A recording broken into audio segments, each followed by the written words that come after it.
Alrighty, folks, and welcome to the Monday edition of the Whitfield Report. And boy, it has been a jammed-packed, week.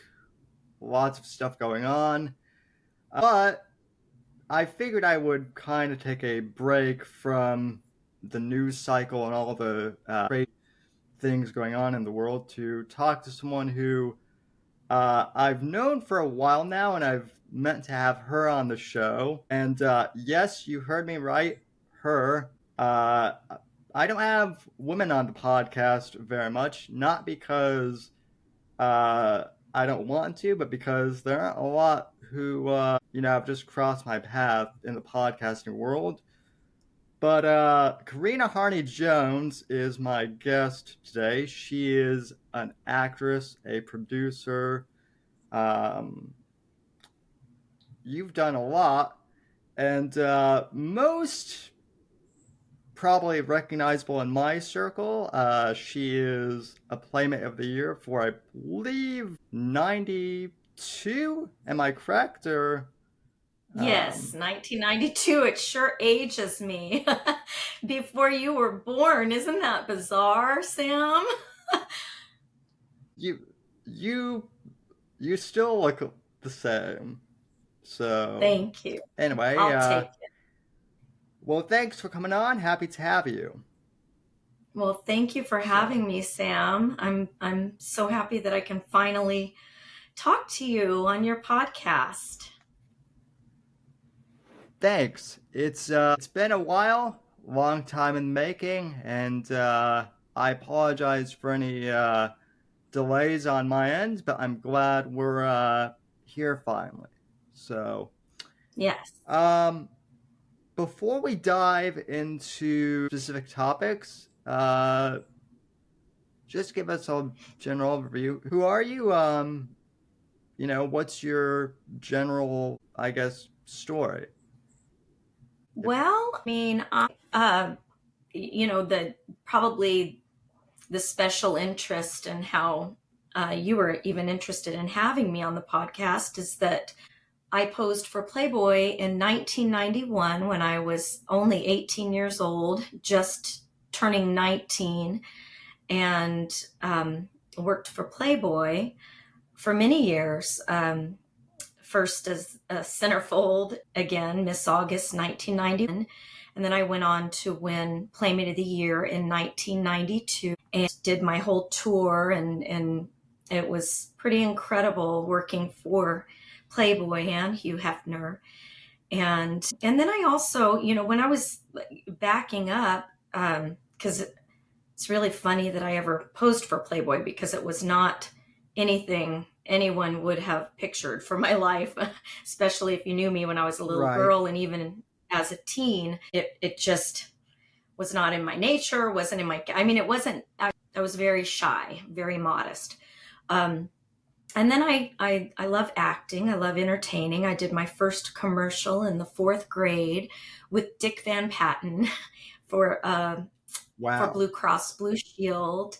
Yes, and if many people don't know who that is, especially at your age, but you're a very intelligent person that seems to be. You amaze me, Sam, that you probably know these old TV shows. But he was yeah, one of Hugh Hefner's best friends, so it was kind of funny that I came full circle and then would see him on movie night at the mansion, and became friends with his son. He had a few sons that were in the business, and they all lived in Beverly Hills, and they were all family friends and with Hef. And so it's funny that I did my first commercial, and then here I am, at the Playboy Mansion, and there's Dick Van Patten, but that I did my first commercial with. So that is wild. Well, I suppose I should back up for the audience because it's been a while since I've discussed this specific topic on the show. But just to kind of fill the audience in and fill you in, even though we've talked off air, I'm very pro free speech, very pro First Amendment, and very anti cancel culture across the board. Um, And so I found it weird. Hugh Hefner passed, I think, in 2017, and obviously he was a cultural icon, controversial, or not. We can get into some of that a bit later. But there wasn't really any, he passed and things kind of, you didn't really hear about him. And then about a year or two ago, there was this documentary that came out, and I use the term documentary very lightly in air quotes. Uh, that was basically a hit piece trying to compare him to Harvey Weinstein, and in my opinion, demonizing him. And what I found interesting was um, when I found your podcast, the Bunny Chronicles podcast, it became pretty apparent to me that, from what I've heard, that documentary series interviewed a lot of Playmates, but only selectively picked certain narratives to go on with their agenda. And look, I realize that not everyone in my audience likes Playboy or likes Hugh Hefner. You may have your opinions on him, and that's fine. My opinions have actually changed on Hef over the years as I've actually learned about him. But I think cancel culture is dangerous, especially when you're canceling someone who has passed and who can no longer defend themselves in the public eye. And you did know Hef. I don't know how well, but I wanted to have you on to ask you a couple questions about what your experience with Hef was like, and what your experience with Playboy was like in general, and then what your life has been like um, since working with Playboy, um, and what the brand means to you. So, Well, there's a lot to unpack right there. yeah, um, I agree with you that cancel culture is very dangerous in America, where we're supposed to function under a very wonderful constitution. And one of those things is our First Amendment, as you mentioned. And love Hef or hate Hef, which there were a lot of people, and believe it or not, very liberal people that attacked Hugh Hefner throughout the years.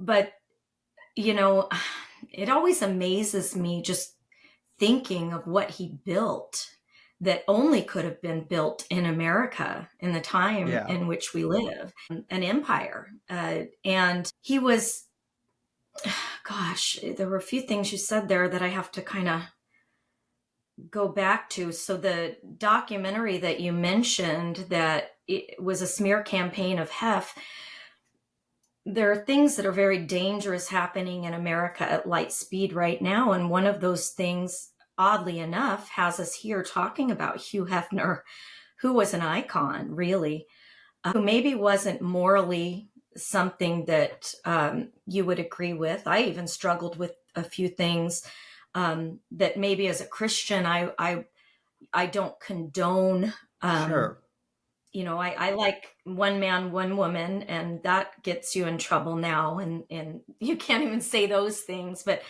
and I think later in life, Hef even realized, because at the beginning of his life, he was a very monogamous person. He was in love and jilted.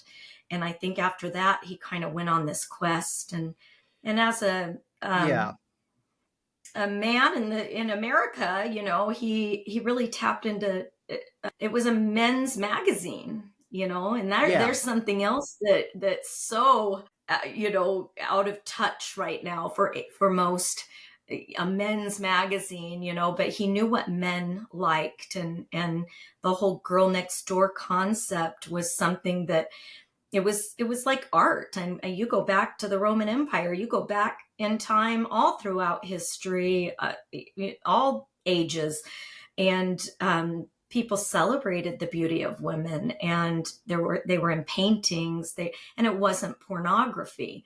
Now, Hef used to get into that argument a lot, and that's a whole other subject that you could go down a crazy road with that. But Yeah. at the end of the day, for me to have posed for the magazine, I thought of it as art. My mom, who encouraged me to pose, she's the one that told me, it's not penthouse. You're not being vulgar. It's very beautiful.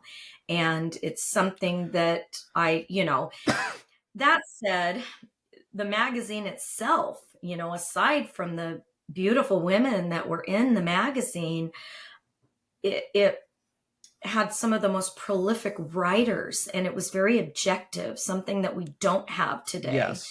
There were real, honest, objective, and there's a word that people don't function by objectivity anymore. It was real, honest, objective journalism.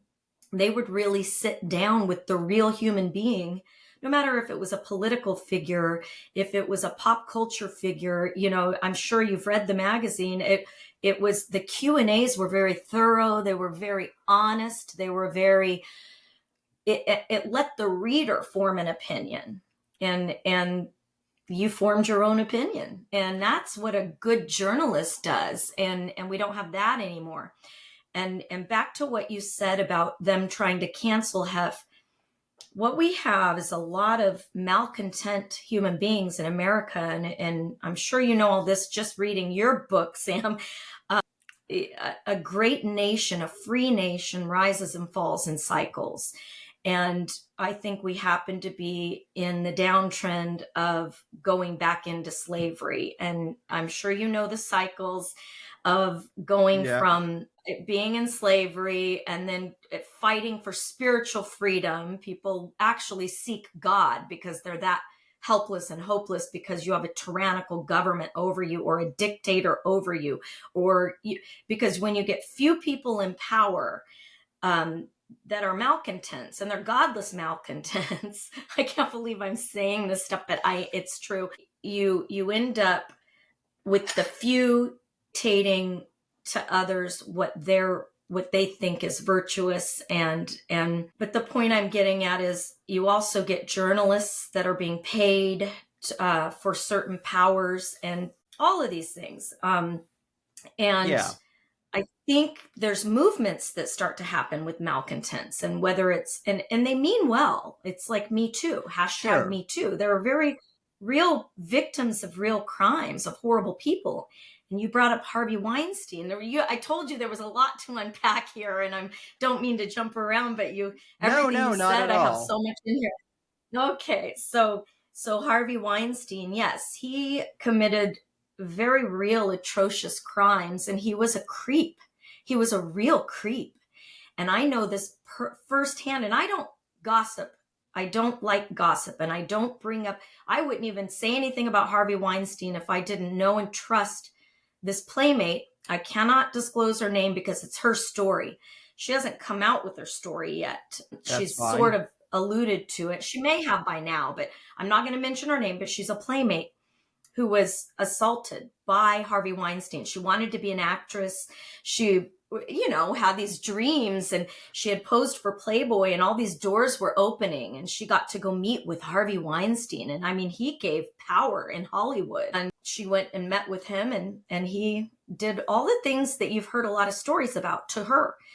And she actually went to Hugh Hefner, and she was, it was horrible what she went through. And she was terrified, and she went to Hef. She told him what happened, and Hugh Hefner, there are FBI files too that are awesome. And even though Hugh Hefner may have been I don't even want to call him a philanderer. Let's just say he loved women and he had a lot of women, and that was his prerogative, sure. But he was not a womanizer. There is a difference, and people don't understand that. Like, everything has to be black and white and hashtag Me Too, but there is no evidence from anyone that Hugh Hefner did anything like sexual assault, or, let's be real, that he had women all over him. It wasn't my cup of tea that way, but he did, and he didn't do those things. He wasn't creepy. He was actually a gentleman by all accounts. And he actually put his empire on the line for this person and went and got the FBI involved and it could have been countersuing, it could have gone public, all of these things. And he was very good at, keeping things under wraps. She didn't want anyone to know. That can be very mortifying for a young woman to experience something like that. And she was traumatized. And Hugh Hefner got her all the help he could possibly get her, and even went after, from what I understand, I don't know how he went after Weinstein, but in his own, back channel way, he tried to get him to be held accountable for what he did. And, those are things that are you don't compare apples to oranges. And I never thought I'd talk about Playboy again. It's something that I had put, in the back of my memories, and I didn't know that it was ever going to come up again. And now with cancel culture, I am happy to speak out and stick up for someone who, as you said, has since passed away and cannot defend himself. And I think that it's horrible that it's called iconoclastic arrogance. And like I said, few people are icons. And when you have an icon, you have people that want to tear that icon down when they're not happy with themselves and they've never contributed anything. If you really look at anyone that runs their mouth about Hugh Hefner, if you really look into them and their character and how they became who they are, most of them wouldn't be a piss in the wind without Hugh Hefner. Even as girlfriends, they wouldn't be relevant. They wouldn't be making the money that they're making. They wouldn't be a spot on the map. They've never contributed anything good to society except for through Hugh Hefner. So I find that fascinating that they're trying to cancel someone and bite the hand that fed them. And it blows my mind that people, to be relevant, they tear down their icon to put themselves in that icon's place, but they can never do it. It's like, you can't. There was one Hugh Hefner, and I don't know if I went in circles there, but those are the thoughts I have on that. Listen, I'm happy to just let you speak off the cuff and whatnot. That's kind of what we do here on the show. From my perspective, my grandfather had a subscription to Playboy going back to the 60s. And my uncle had a subscription in the early to mid 80s. Even my mother, at one point, I found out, had a subscription because she brought up, and I don't even know how this conversation got started, but I was out to dinner with her once, and she brought something up, I think, about, not Ralph Nader, but Jerry Springer.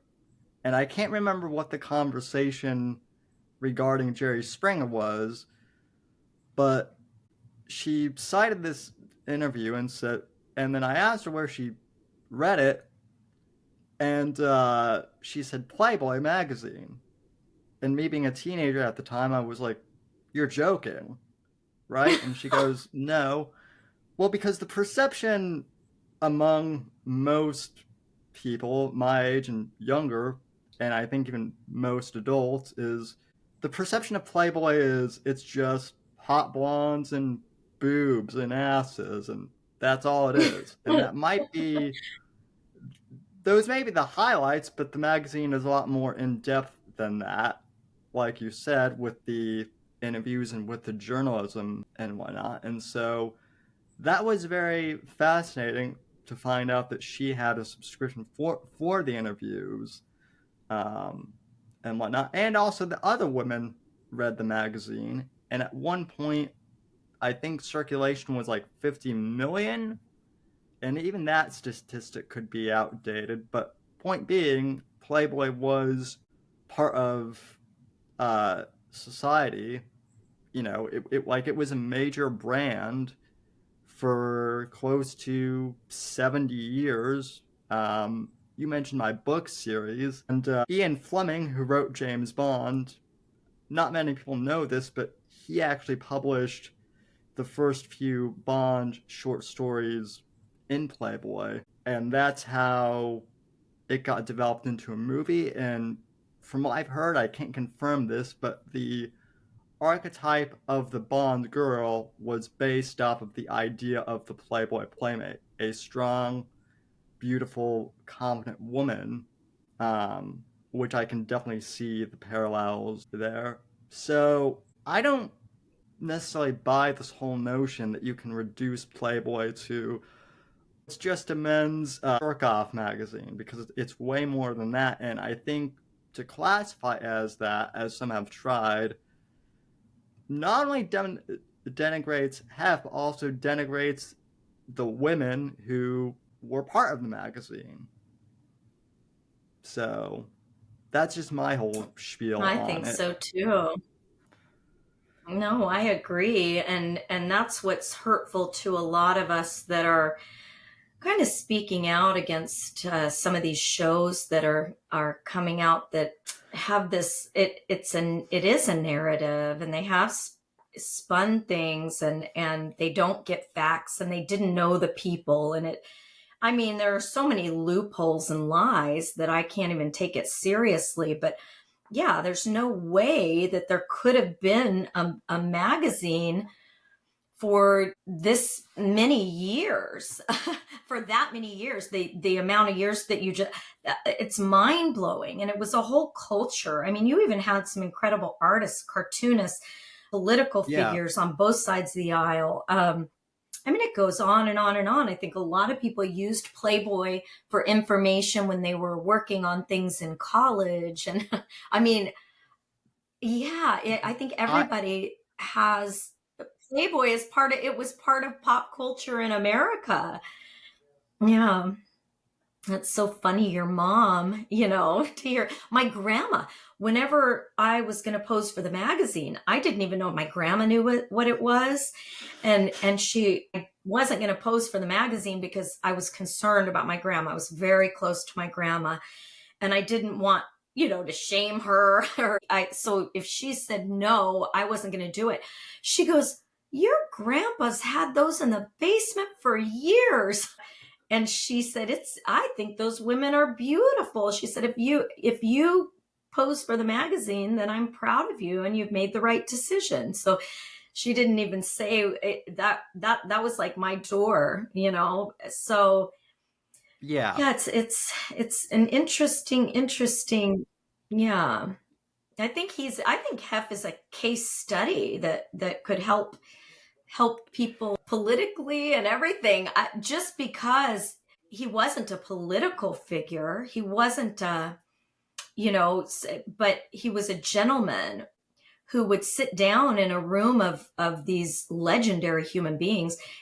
He was about privacy, believe it or not, and there Yeah. were people that didn't want anyone to know they were hanging out at the Playboy Mansion, and he would protect their privacy. He was all about privacy. He was all about, but not criminality. He loved Sure, America. sure. That's another thing people, I think, I wish more people knew. He had, we would write to the troops during the Gulf War. I was part of that, and it was awesome. And so you would encourage the troops. He was very old school when it came to our military, loved and supported our military. He was open to things. And it was an open dialogue, which is what freedom is, an exchange of ideas. And that's the only way that you can become a better society, is with an exchange of ideas. So his fundamentals, even in his business that became an empire, there was honor. There's things that people tell me, "Gosh, I can't believe you say this as a Christian," and I'm like, it's true. I was just studying the other day because I study the Bible and I'm fascinated by it. King Solomon, and this pastor said a very interesting point. And he goes back to the Greek and the Hebrew and the Aramaic and really breaks down scripture. It's not like a feel-good church. It's really Bible study. And he said something about King Solomon that reminded me of Hugh Hefner. He said, Solomon in his dying days will tell you those women didn't make him happy. None of the things he had made him happy. He was the richest man on the earth at one point, with hundreds, maybe thousands of concubines. And that didn't make him happy. But he wasn't cruel to women. He didn't rape women. He didn't hurt women. He gave them wonderful gifts. He was extravagant and very generous. Very, you can have virtues and then be a whatever you would call maybe even it doesn't take away your good qualities. Even if the women that loved him so much and wanted him to be monogamous and were hurt by it, they knew what they were getting into. That was his lifestyle that he created and invented. And, that's his business. That was privacy. The funny thing is, a lot of things that came out later would have never come out because he didn't kiss and tell. And that's, I think, how Solomon there is a comparison there. There just is.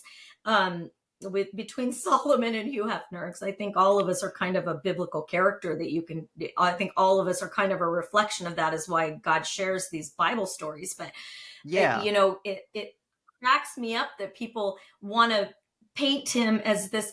He wasn't perfect. He got reprimanded me in work or whatever. That's not even a character flaw. You know what I mean? It's like people are so different nowadays. And I think we could learn a lot from Hugh Hefner. I do. He knew how to run a tight ship. He knew how to, and he was so thoughtful. He had hundreds of people that he cared about, that he took care of and made sure that their well-being, even those that worked for him for 50 plus years. You can't say that about a lot of people. And I'm sorry, but if you were a criminal or you were a really seedy, shady person, you wouldn't have loyalty like that. And you wouldn't have loyalty to that person for 50 years. And don't tell me that one jilted woman has the can tell you what his character is. I don't believe it. Even if you saw a different side of him, I think you may be exaggerating. He's not perfect, but it's a reflection of you when you gossip. It's a reflection of you when you kiss and tell. It doesn't matter what morality or not. And this is, again, I keep mentioning that I'm a Christian, but even as a Christian, your morality is none of my damn business. Right. I don't judge you. Yeah. You know what I mean? Like, I wouldn't have known what you did in the bedroom with Hugh Hefner unless you told me what you did in the bedroom with Hugh Hefner. To me, that's a reflection of you, not him. Do you know what I mean? And I've seen a few women be like, oh, there was all of us in the bedroom and blah, blah, blah. You know what? That would have been bad for his magazine. That's how classy his magazine was, until the very end when his eyesight faded and other people started stepping in, if that makes sense. Otherwise, Yeah, that was like, I turned 18, like right around the time that the magazine really like started to go down, and it was like, ugh. Yeah, I think his eyesight wasn't as good. I'm just being honest, because he had really, all women are different. I think that beauty's different for everyone, but he had a way of seeing, because he would really thoroughly pick the playmates and the girl next door, and that was his idea. And those things, there are trends in history, and if you go back, in the 50s when he first started the magazine, there were ideas that was a majority of men that thought was attractive, or they could pick one that they thought was attractive. It's just kind of funny. The whole idea of it is really funny. Anyway. Well, the idea of the pinup girl goes back to World War II. It's not, I mean, something new. Have affected it, one might argue, but it wasn't his necessarily idea initially. No. And I mean, it's funny you mentioned writing to the troops and whatnot. One of my neighbors who served in Vietnam, uh, the day after Hugh Hefner died, he showed me he had a he still had his copy of Playboy from December of '68, which was Cynthia Meyer's issue, and Wow. she was an icon of the Vietnam War. And obviously, I can't show the images, on Spotify or YouTube, but the audience is crafty enough to look it up if they're so, inclined to. You But know that yeah, I don't mean to cut you off, but no, no, I, if you'll continue with that thought, but just you may have already know this, but and he never bragged about what he did. But he sent Playmates on his Playboy. He had a jet, the Playboy jet with the big yeah, bunny head, and he flew into Vietnam, and they saved a bunch of they took a bunch of Vietnamese orphans and cared for those orphans and brought them back to America, that were victims of the war. That horrible, gosh, it's one of the worst. I still think that's one of the most horrible wars. But go on. I didn't mean to. yeah. No, I agree. I agree with you, and it's funny because I wouldn't really say I'm conservative. I'm more a conservative libertarian, but I'm also kind of anti-war. I'm also kind of an anti-war conservative now, which is weird because that used to be You considered a liberal value, and now things have kind of flipped flopped. Funny how that works. But Yes. anyway, no. As I was saying with my neighbor, he was saying that he grew up in a smaller town where there weren't a lot of women. Um, so when he shipped off to Vietnam, I think at 18, and then a lot of the Vietnam vets and troops got complimentary Playboy subscription, and he was one of them. And so seeing her as an icon of the Vietnam War really meant a lot to him and a lot of the Vietnam vets. And you know, same is true for veterans of Iraq and Afghanistan and the Gulf War and whatnot. So again, I just have a real problem with there is Me Too and there is the Harvey Weinstein stuff, and I think it's great that all that got exposed. But what has happened now is a lot of these activist types have taken Me Too and they've conflated guy who has ever looked at an attractive woman, and they've tried to put us all in the same boat with the Harvey Weinsteins and the Bill Cosbys of the world, and then they wonder why there's such a backlash. And I mean, I'm sorry, but if I don't consider myself a misogynist at all. uh I thought misogynists hate women, and have loved the ladies, and obviously I do too. My audience always gives me a bit of a crap for that, but that is what it is. So I just I find this whole idea of misogyny and whatnot to be a bit conflated nowadays. I So agree. I agree. And we should have the freedom. And here's the difference: if someone is into their pronouns and into their sexual gender identity issues and all of the things that they bring up now, to each his own. Privacy, right? i yeah, don't i don't convert my thinking. I've never had that thinking before. I think a majority of us never even heard of what's going on nowadays. But I love masculinity and femininity, and we should never be ashamed of that. We should never be ashamed that a man's attracted to a woman, or that a man feels that there are certain gender, that there are gender roles. You can't abolish that because somebody doesn't like it. That's not freedom.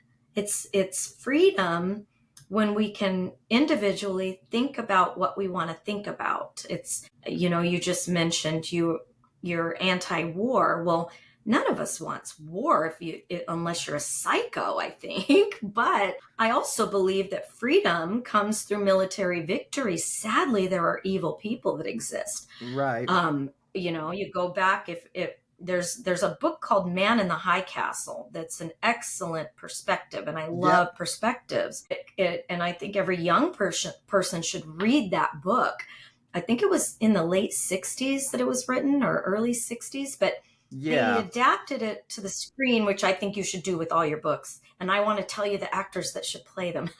Just kidding, Uh, but not. Um, I'd be open but to it. okay. Yeah, we'll have to talk about that. But Yeah. Man in the High Castle, they made a TV series. I think it was on Amazon, and I watched it. I binge watched it. But it's a perspective, and it's as if Japan and Germany, because remember in World War II, we were in a real war on two fronts defending America. Japan really wanted our demise, and sadly, as Yeah. horrible as that atomic bomb was, that was game over. All of those things are horrific. They really, war is horrific. But had not good men and women stepped up at all costs to defend, and it gives me goosebumps because I think because of World War II, we've had freedoms that are here today, but they're being lost.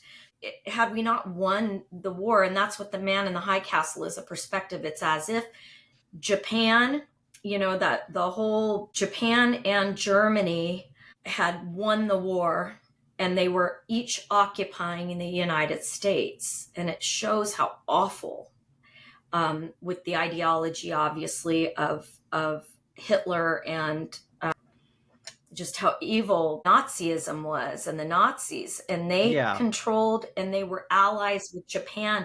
So it's so bizarre to watch, but what it did for me, it made me think every American should watch it and appreciate what we have today, because had they won, that's exactly what it would have been, very much like that, probably worse.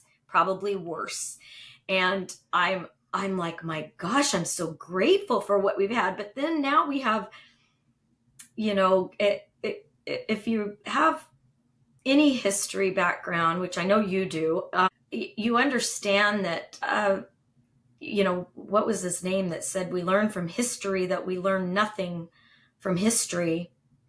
But you go back through history, socialism has never worked. It brings starvation and horrible people begging for bread. It's horrible when you try to give everybody equal amounts, or, Yeah. when few people are in power, and there's not a system of checks and balances like we used to have. And I think that's got to come back. We're in trouble. But socialism has never worked. Communism has never worked. But you have people that really believe that it does, and Marxism, and we have that at the helm right now. And I don't. I wish people would learn more about that. And I think kind of Man in the High Castle kind of shows you that. Anyway, Well, it's interesting that you bring up the whole thing with socialism and communism because there's a very interesting series.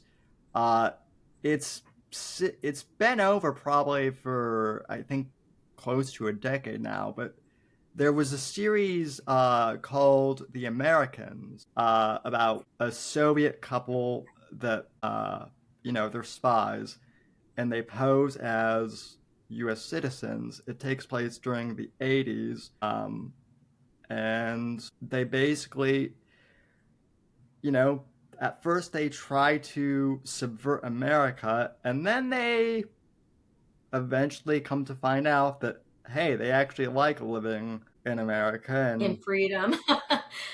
Reagan Yeah, might not be perfect, but he's better than, you know, the yeah. Communist Party. And Behind the Iron It's Curtain.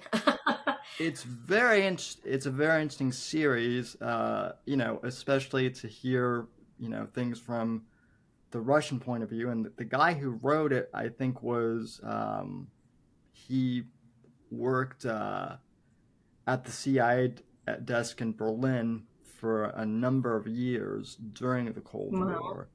So Wow. that's another very interesting series. But like getting back to your career, I have to ask, and I hope I'm wording this appropriately, but I've noticed. Well, you've also had a pretty substantial film career as well, which kudos to you. But I do have to wonder because you seem very private. And you don't seem too enthralled with celebrity culture at all, just based off my observations.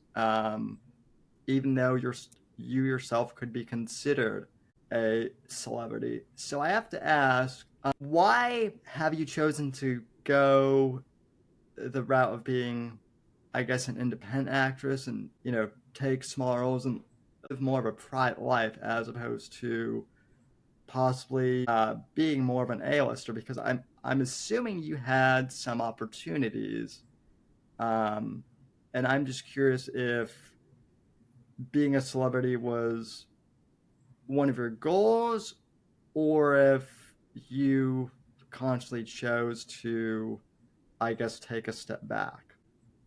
So, I think the latter.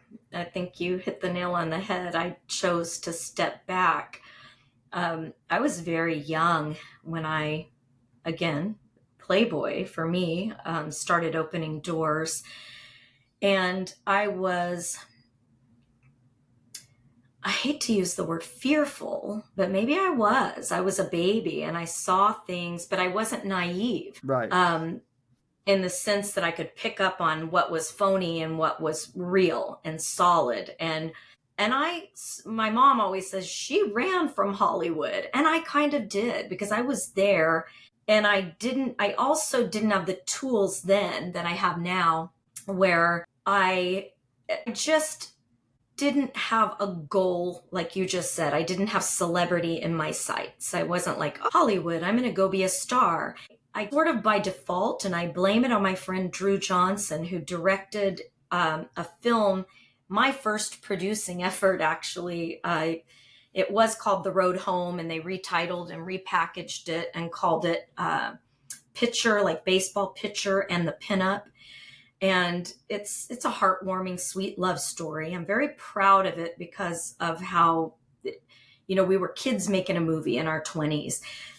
That said, that taught me a lot about Hollywood and people and the echelon and the whole thing.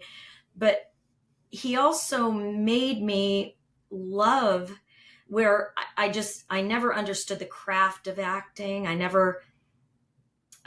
was an entertainer from the time I'm a kid. It's just innate. We're all made differently, right? right, We're all different human beings. Some of us use our intellect. You're a writer.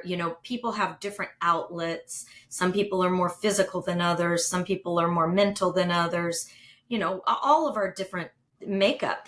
And for me, I was always head in the clouds as a kid. I'm also a writer. I write poetry, and I've always have that creative outlet. I used to love to do anything creative, and I was always in dance recitals, all of these types of things. But I never understood, when I saw Deborah Winger in Officer and a Gentleman, Shelley Winters, who encouraged me to want to be an actress, believe it or not, when I first saw Shelley Winters in Pete's Dragon, and she has her teeth are missing and she's pretty, pretty, pretty. And I thought, I want to do that when I was a little girl, but I never knew how to get there. I didn't realize there was acting classes. I didn't realize there was how to, come up with a character. I would do it innately, just because I loved doing it. But Drew went to film school, and I always wanted, and he's one of my best friends, and I always he would put me in his short films. He works at Paramount now and does a lot of editing for Paramount Pictures. But so he wrote a film, and it would win awards and go to the Directors Guild. And he would put me in all of his films. And I enjoyed it, but even then, as I was learning and then realizing, oh, I better learn the craft of acting. And then, I think I got my first role when I was pregnant with my daughter that made me SAG eligible. Screen Actors Guild. You have to join the union Right. to be in, anyway. So I had one line, or not, no, it wasn't one line. It was a few lines with Rick Springfield in a show called High Tide. And I'd just given birth. I was still breastfeeding. My husband brought my daughter to my trailer, and I'm like, oh my gosh, here I am with a baby, playing a teenage motel clerk. And I fell in love with being on set. But I had a family. So I've always kind of been sidetracked and not narrow-minded to get anywhere. It was, Right. okay, somebody called me and wanted me to do this. Okay, somebody called me and wanted me to do this. And then it's just always found me, Sam, because I love it. And Hollywood has never loved me back, and that's okay. I'm fine with it. As long as I can do things that I love and I enjoy, I'll always work very, very hard. I'm a team player.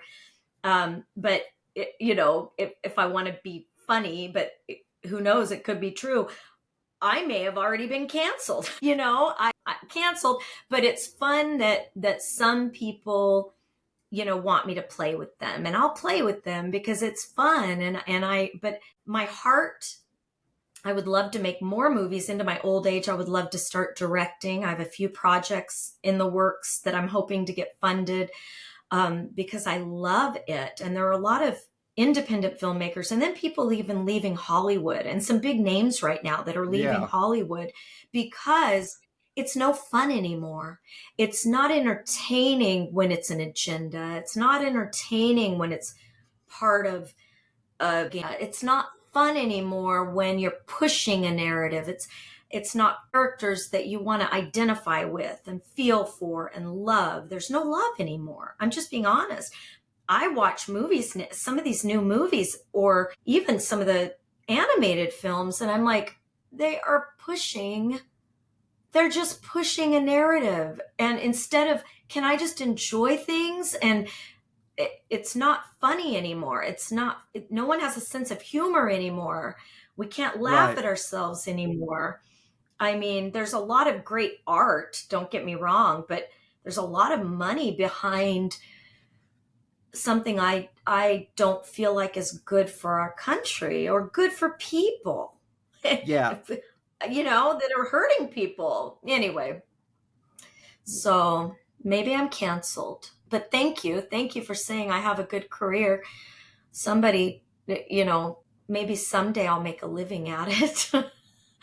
Hey, it's better than it's a lot of people do. And Yeah, I know a I'm lot of grateful. I'm people. grateful. Well, you certainly have that. You seem to have the attitude, which I is something I admire about you, and I picked up on right away, even before I met you, that you just seem to have this attitude that is very rare. Like, I don't, you know, I'm not going to drop names, but I've met, people who are aspiring actors or actresses, and they seem to think that, you know, they're entitled to a role, or that, they're God's gift to, women or men in some cases, what have you. Yeah. And it's like, well, there might be some talent, I'm not denying that, but there's a lot more ego than anything. And Oh, you know, no doubt about it. Hollywood is probably filled with narcissists and people with mental illness. I mean, you could go on and on. I don't mean to ever tear Sure. anyone down, because it is an art form and it's very selfless. I mean, there are a lot of very selfless actors that do a phenomenal job, but yes, the entitlement, the sense of entitlement, the believing. I always say you believe it. I mean, I was engaged to a very famous person at one point, and before I met my husband, and I remember looking at him one day and going, he believes it. And there's an arrogance. And I think because of the way I was raised, and my mom always teaching me, and it's the opposite today. Everybody's like, which you should be confident. There's confident there. You can be confident and not arrogant. You can be confident in your skills, but arrogance is when you really put yourself above people. And I think that's ugly. And my mom used to, never let another man praise you, not from your own lips. Never praise you. Let another man praise you, not from your own mouth. And my mom used to think it, she always taught me, and we used to learn this growing up, even in elementary school. For me, I remember girls would say, oh my gosh, she thinks she's so hot. And it was ugly when you thought you were beautiful, or if you really believed you were. So it was instilled from me. I remember my Meemaw when I was little, because me and my brother and my sister and I got a lot of compliments. And my mom would always, they're like, put your kids in commercials. They're so cute. They're so this, they're so that. My mom would always say, don't let that go to your head. You're not that cute, things like that in it. And there's an ugliness, because those things aren't what matter. What you look like or what someone thinks you look like really isn't what matters. Now, it might contribute to certain things in life, but it's not reality. You don't love someone because of what they look like. You don't, it's your soul and your soul rapport. But I appreciate that you would notice something like that about me, Sam. I've never quite heard anyone say that to me the way you just did. And I'm going to take it as a compliment, because, and I think it's not for me. I believe that is my relationship with God. And I will tell people that I don't get the glory. God gets the glory. And I think there's a difference there. Maybe, maybe that's what you see. Maybe you see that I love God, and I know that the only way I'm worthy is because he's worthy. And for me, the grace gospel, it's the most beautiful message. And I love to give it as much as I can, because God's a gentleman. He doesn't force us to do anything, not like religion, not like you do this or die, or but God's point of reference with us is the cross. And that's what the cross of Christ is for me. I'm just, and one of my favorite scriptures is Ephesians 2:8-9. It's by grace, and grace is so hard for man to comprehend, because we always do the work. We get the glory. Look how hard I worked. Look how great I am, right? Even religion, if I do this, this, and this, or don't do this, this, and this, I'll work my way to heaven. No, God says it's by grace that you're saved through faith. And that's a non-meritorious act. It's by grace that you're saved through faith. It's a gift of God. That means it's a gift that he's handing out and giving us, not of works. Works is religion. Works says, I'm going to add something. I'm going to be a co-savior. I'm going to do something for salvation. I'm going to change my personality. I'm going to do this. No, it's by grace that you're saved through faith. It's a gift of God, not of works, lest any man should boast. Because if we do all the work, we do all the glory. Get all the glory, but God did all the work. He gets all the glory.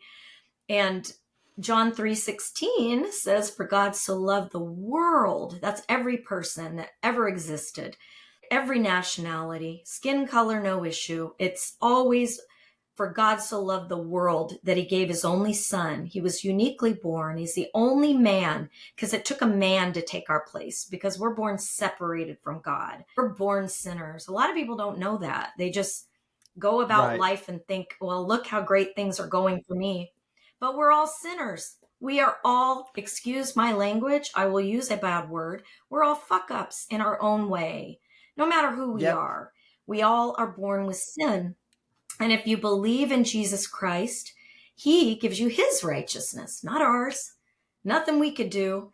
So if you say, I believe in Jesus Christ and his finished work on the cross, because what he did on the cross, he wasn't just hung there. If you know the history, common criminals, real hardened criminals, that's what they did. That was their capital murder back then. They would put him on a cross. And he was hung between two real criminals. And you had Pharisees that were religious, and they hated him. They hated Christ because they were jealous of him. He was getting all the attention. He was teaching truth. He was the Son of God. He wasn't being blasphemous. He was the Son of God. He said that only by me can you get to the Father.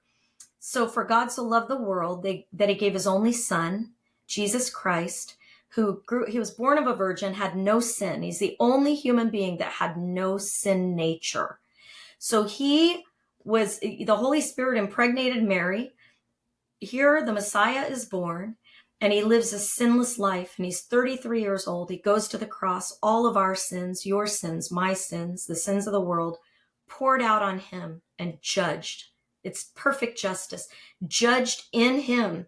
And a supernatural darkness covered him for 3 whole hours. He hung there in agony for 3 hours. All of the sins, the worst things you can think of, Hitler, I mean, it's horrible, were judged in his body.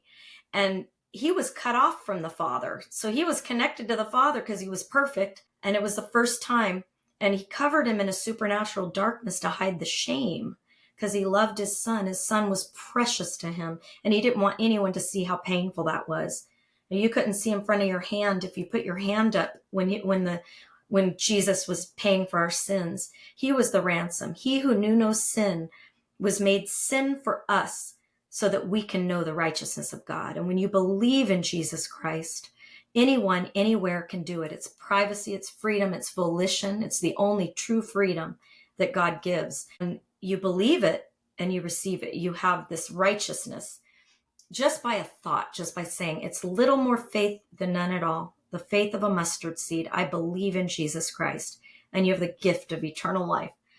And I think there's nothing more beautiful than that. For God so loved the world that he gave his only Son, so whoever believes in him has the gift of eternal life. Bam, done. I just love it. Well, that is a sentiment that I share personally. I feel very blessed. I feel called to do what I do, and it's a blessing. To that end, I am curious, and this does lead into kind of a fitting segue. Obviously, you have a very strong faith, and I've always been curious. I ask this not as someone who is judging you, but who has heard other Christians be judgmental. Well, how can she justify being a Christian if she posed for Playboy? And I've heard other, playmates like Peggy McIntyre be subjected to kind of that same ridicule. So how do you, I guess, I don't know, if reconcile is the right word, but I guess how do you justify your experience, posing for something as controversial, quote unquote, as Playboy? Well, I've had my struggles with it because, well, for one thing, I wish I could say, oh, I was an unbeliever and then I came to know Christ as my Savior, but I don't even remember when I believed in Christ. I was so little. I had that childlike faith. My mom told me about Jesus when I was a little girl. So I can't tell you I was an unbeliever, then I came to know Christ afterward. But as a believer, there are different stages in your spiritual walk also. And we start out brephos, it's called in the Greek, and that's a baby believer. We're brephos. Right. And then you become an adolescent believer. As you grow, as you learn the Bible, and you're on a growth. Some people never grow. They stay a baby believer. But some people want to grow up spiritually, learn about God's word. And I knew I was a believer. I used to confess my sins at night before bed. 1 John 1:9. I would be like, I'm sorry, I thought this, I'm sorry. And I would go to bed and sleep really good. And I never thought about it. I guess, and I'm not saying I was like Miss Innocent or anything, but Sure. There's a scripture in the Bible that says, to the pure, all things are pure, right? And I never saw anything bad, and God protected me. Like I took photos. Yeah. I wasn't like a crazy sexual pervert or, like I look back and I'm like, I was pretty innocent. It's Yeah. kind of funny. I never was naked in front of a man until I posed for Playboy. It was like that. So I didn't think about it, but I saw things. It was almost like God revealed to me through just the world and going to Hollywood and then traveling with Playboy and just seeing people's behavior like maybe I wouldn't have, because I was kind of this sheltered middle class kid. It made me seek God because I didn't want those things. I didn't want the lust for fame. I didn't want there was just a lot coming at me, and celebrities wanting to date me, and it felt seedy. It felt gross. And that's just my personal experience. I'm not saying that would be, that was my personal experience. And when I got pregnant, because when I met my husband and got pregnant with my daughter, I fell in love with my husband because he was this gentleman from Texas. He's opening the door for me. He was simple and humble and sweet and all of these things. And I thought, I liked that. It felt like home to me. And when I got pregnant with my daughter is when I call it getting positive. You can go on negative or positive with God. I went on this positive. I wanted to know God. All of a sudden I'm pregnant and I'm like, I married this man and I don't really know him. I felt like that, all of a sudden everything felt foreign. I'm like, fame Right. didn't make me happy. Money doesn't make you happy, all these things. I thought, and now I'm going to have a baby. And that's when I turned back to God, where I said, if you're there, I had gone kind of so far as to, does he exist? And I had already placed my faith in Yeah. Christ. And I was like, if you exist, show me. Show me. I want to know you. And I want to raise this baby the way you want me to. You created me. I'm going to have a baby that I want to be able to teach about you. And for me personally, I found these tapes my dad used to listen to, and it was a pastor called RB Theme. And I started listening to it was called The Basics. And then I listened, first of all, to his tapes. They were First Timothy tapes. And I put them in the tape. My husband thought I'd lost my mind. He's like, what is happening to her? And I started learning the Greek and the Hebrew and the Aramaic. And he taught me these basic, simple, how to be filled with the Holy Spirit. I never knew I could be filled. But I was doing that at night, naming my sins, but he breaks it down. It's like if you're going to be a doctor or a surgeon, you have to learn. It's the same thing with the Bible, basic instructions before leaving earth. We need to understand the instructions, or, what you feed your soul is important. And I started just eating. I call it eating those morsels of God's word, the gold, silver, and precious stones. And so once I started doing that, and I'm sorry to blab and go the long way, but once I started doing that, I had some guilt immediately about having posed for Playboy. And then, and my husband had some jealousy issues. He would kill me for saying so. We went through a lot of horrible things, and it bothered him that other men had seen my body. Totally understandable. I had this total guilt. And then this same pastor's teaching me guilt is a sin. You're not supposed to be guilty. If you function by guilt, you can't even function in life. Like, I'm learning all of these fundamentals that started building things in my soul that was part of my tapestry that God was weaving in my life. There's no accident that I did Playboy. There's no accident I'm on this podcast with you. There's no accident that anyone would be interested in that. So God takes the weak things of this world, and he confounds the mighty. And all that means is sometimes people wouldn't even listen unless you're in your position, Sam, unless I went through the things I went through. You have your own ministry. I have my own ministry that nobody else may not listen, but they're like, wait a minute. she's gone down the same road I have and has no guilt or whatever. I mean, there are, if you've believed in Christ, that, I mean, there's hookers for Jesus, there's strippers for, you know what I mean? Like Right. it's, God doesn't look at us that way. He doesn't look at me and go, oh, he doesn't look at me and say, especially now, I'm 52, who cares? Even when I was young and people thought I was beautiful, it's like God doesn't look at the outward. He looks at our soul. He doesn't say, Corinna, because you posed for the magazine, I'm finding special favor on you because you're beautiful. It's like God doesn't even look at us like that. He doesn't. The people that find favor with God have his word in their soul. They love him. He's the one worthy. The only thing worthy of God's love is God. The only thing worthy of him is his word. And and everything else, it doesn't matter. We don't take anything but God and his word with us to heaven, right? So Yeah. anyway. I do think that internal beauty does reflect, though, on the outside eventually. And that, Oh yeah. I think that's very clear, just from meeting you and meeting other people in my life too. My mother is a woman of faith, and she is still objectively beautiful, even in her, you know, mid to late 60s. Wow. And many other Because of women, God, she's yeah, beautiful. Yeah. con, And his con love, because there's nothing more beautiful than love. And I think some of the most loving, thoughtful, because you do end up with the virtues of Christ when you love him and he pours his love through you. So I imagine you see that with your mom. Yeah. yeah, and I see that with other, women, and same is true for men.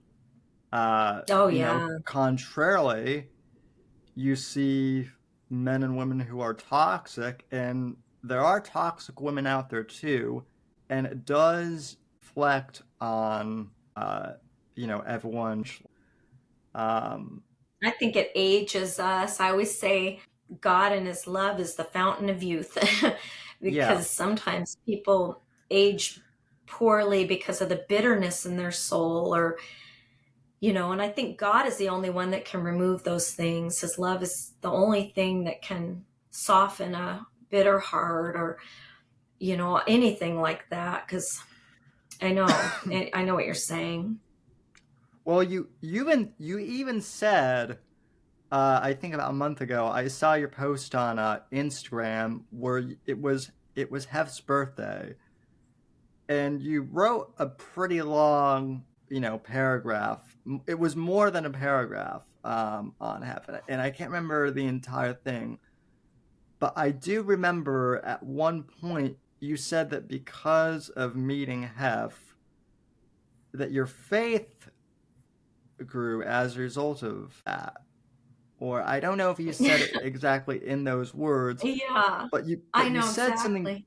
but you said something pretty close, and that was really profound to me, because Hef has been demonized by religious, zealot types, and he's strangely been demonized now by agnostic and atheists. Poor guy just can't get a break, I guess, even in death. But Um, it does strike, it did strike me that you made that comment, and that was kind of when I felt like I've got to have her on now, because oh wow, this yeah. is not a perspective that you hear very often, and it's a very unique one, I think. Yeah. Yeah. And that's again, it poured from my heart because, and which says a lot about Hef. It poured from my heart because it's true, for one thing. I never saw anything but kindness from him. He was never creepy to me, and we never had a relationship like, he had with a lot of the girls, but, or a few of them anyway, comparatively. But he was, I also saw in Hef a sadness, and when I say that, I saw that everything that he had it was a superficial happiness. But I loved Hef as a friend, as a person. I really enjoyed his company. I enjoyed his conversation, as so many people will tell you. He was a wonderful conversationalist and very thoughtful, more thoughtful than many of my friends, so-called friends throughout the years that still don't know anything about me. I mean, he would remember family members because all of my family came to my Playmate of the Year party. He had conversations with each of them, and he had a photographic memory, and he would Yeah. remember aunt. He said, he's like, oh, how's your aunt? And would remember how many kids she had. I mean, and your cousins. I mean, few people are that thoughtful, and so I cared about Hef, and I know that Hef cared about me. So as a friend, and I always wanted, of course you want the people you love to be in heaven. And I wrote him a letter. Gosh, it was probably a few years before he died. And I had gone to one of the movie nights, and I stopped. I declined because my husband had no interest in going to the Playboy Mansion. But I was on the list for years, and it's hard to get on the list in the first place. Yeah. Most of the Playmates, we were all on there. And you can just call and go for movie night. And I did that, but I hadn't been to any of the parties in years. And I do have regrets for not going because he had the best parties, I think, I mean, anywhere in Hollywood, in Beverly Hills. And I regret not going to a lot of those parties. But that said, maybe I do, maybe I don't, whatever. But I always hoped that he had believed in Christ, because I know there were many of us that are Christians, Christian Playmates, that all prayed for him. And throughout the years, I think even, what was her name? Gosh, she was like one of the first nude pinups. She was friends with Hef, and she kind of went off the radar. Betty Page. Yeah. And I think she had given him the gospel. I think a lot of people had given him the gospel throughout the years. And I wrote him a letter, and I said that. I reminded him of that because I had heard about that. I said, all these girls, I said, Hef, you've given us so much.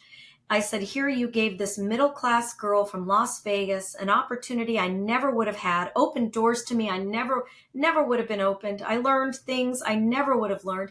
Not one bad experience, all good. I was very protected. We had security, and we're very protected and around very, just fascinating people, and just the most intelligent people, successful people. I learned things I never would have learned. So I wrote him a letter along those lines. I said, but one thing I know is that all of the things, none of those things are going to matter when we take our last breath. We can't take any of it with us. And I just said, I gave him the gospel. I don't remember how. I know the Holy Spirit made it clear to him.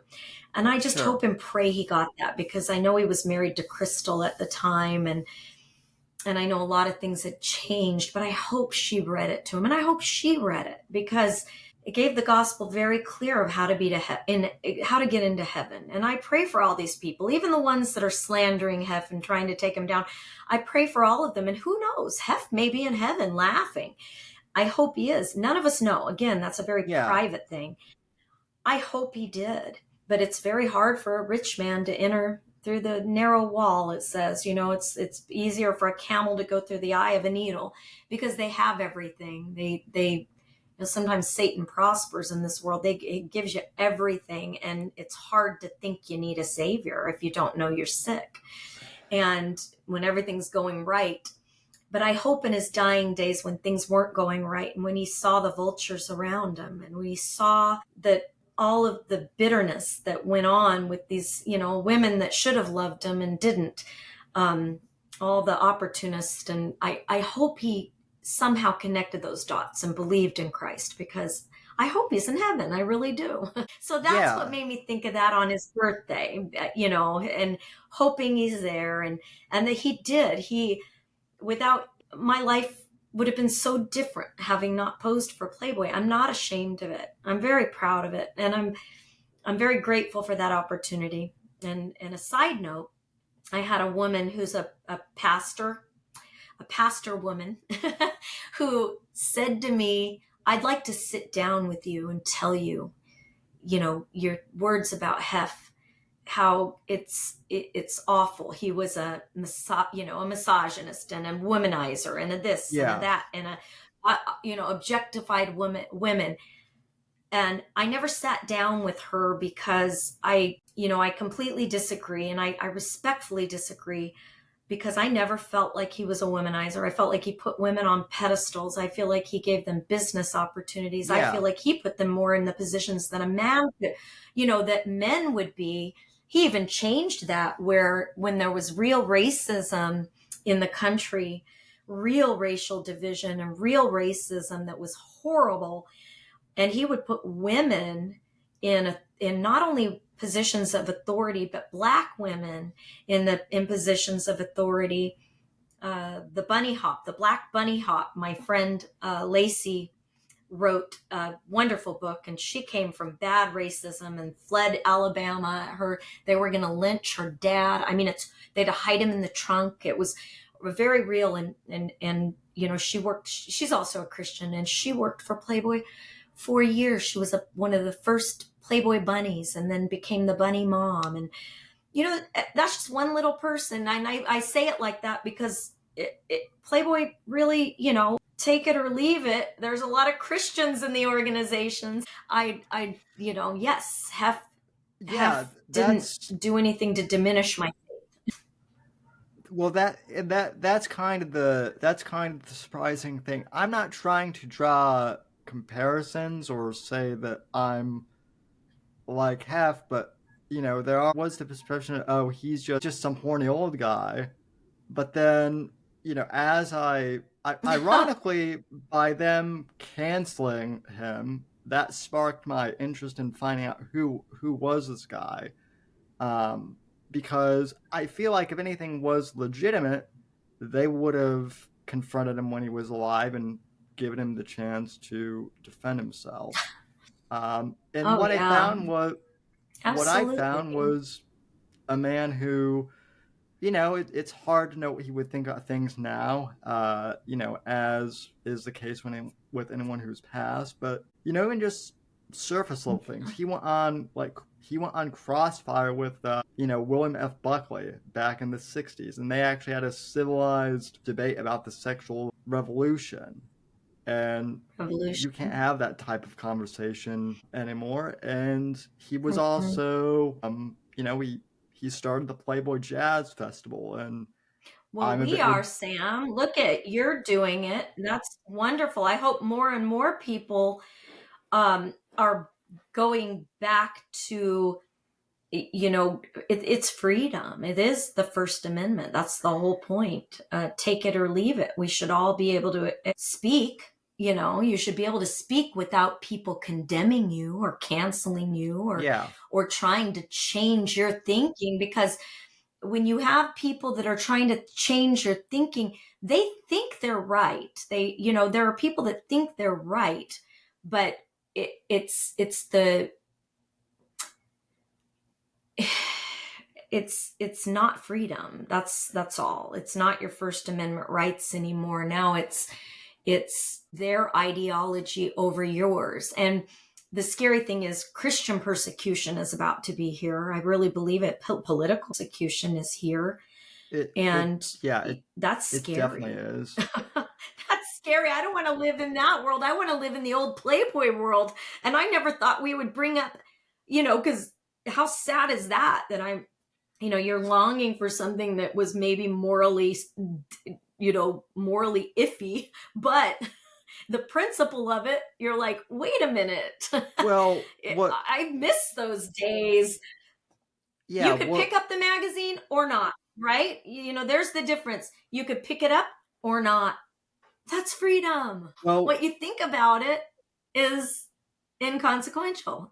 well, what kind of saddens me is that like Playboy, even with all the nudity, seems very quaint compared to a Oh, lot of the stuff Instagram. that's yeah. I see women on Instagram. Saw somebody showed me something the other day, and I'm like, they don't censor that, but they censor people with conservative values. Like, or what has happened? And or it they'll or there was they'll babies, little babies in a hot tub, and there was a lady putting her butt in their face, and I was like, this is so bizarre. This is bizarro land we're living in now. I'm well like, I the and other then thing. women appoint themselves models now. That's it's they appoint. Yeah, Echo and I had this conversation. It was like there was something special about being chosen or somebody seeking you out and saying, "Look, you should do this," and they're kind of an authority on modeling or authority on, you know what I mean? Like they're they're yeah. high up in their field, and then there's something prestigious and special that you're chosen.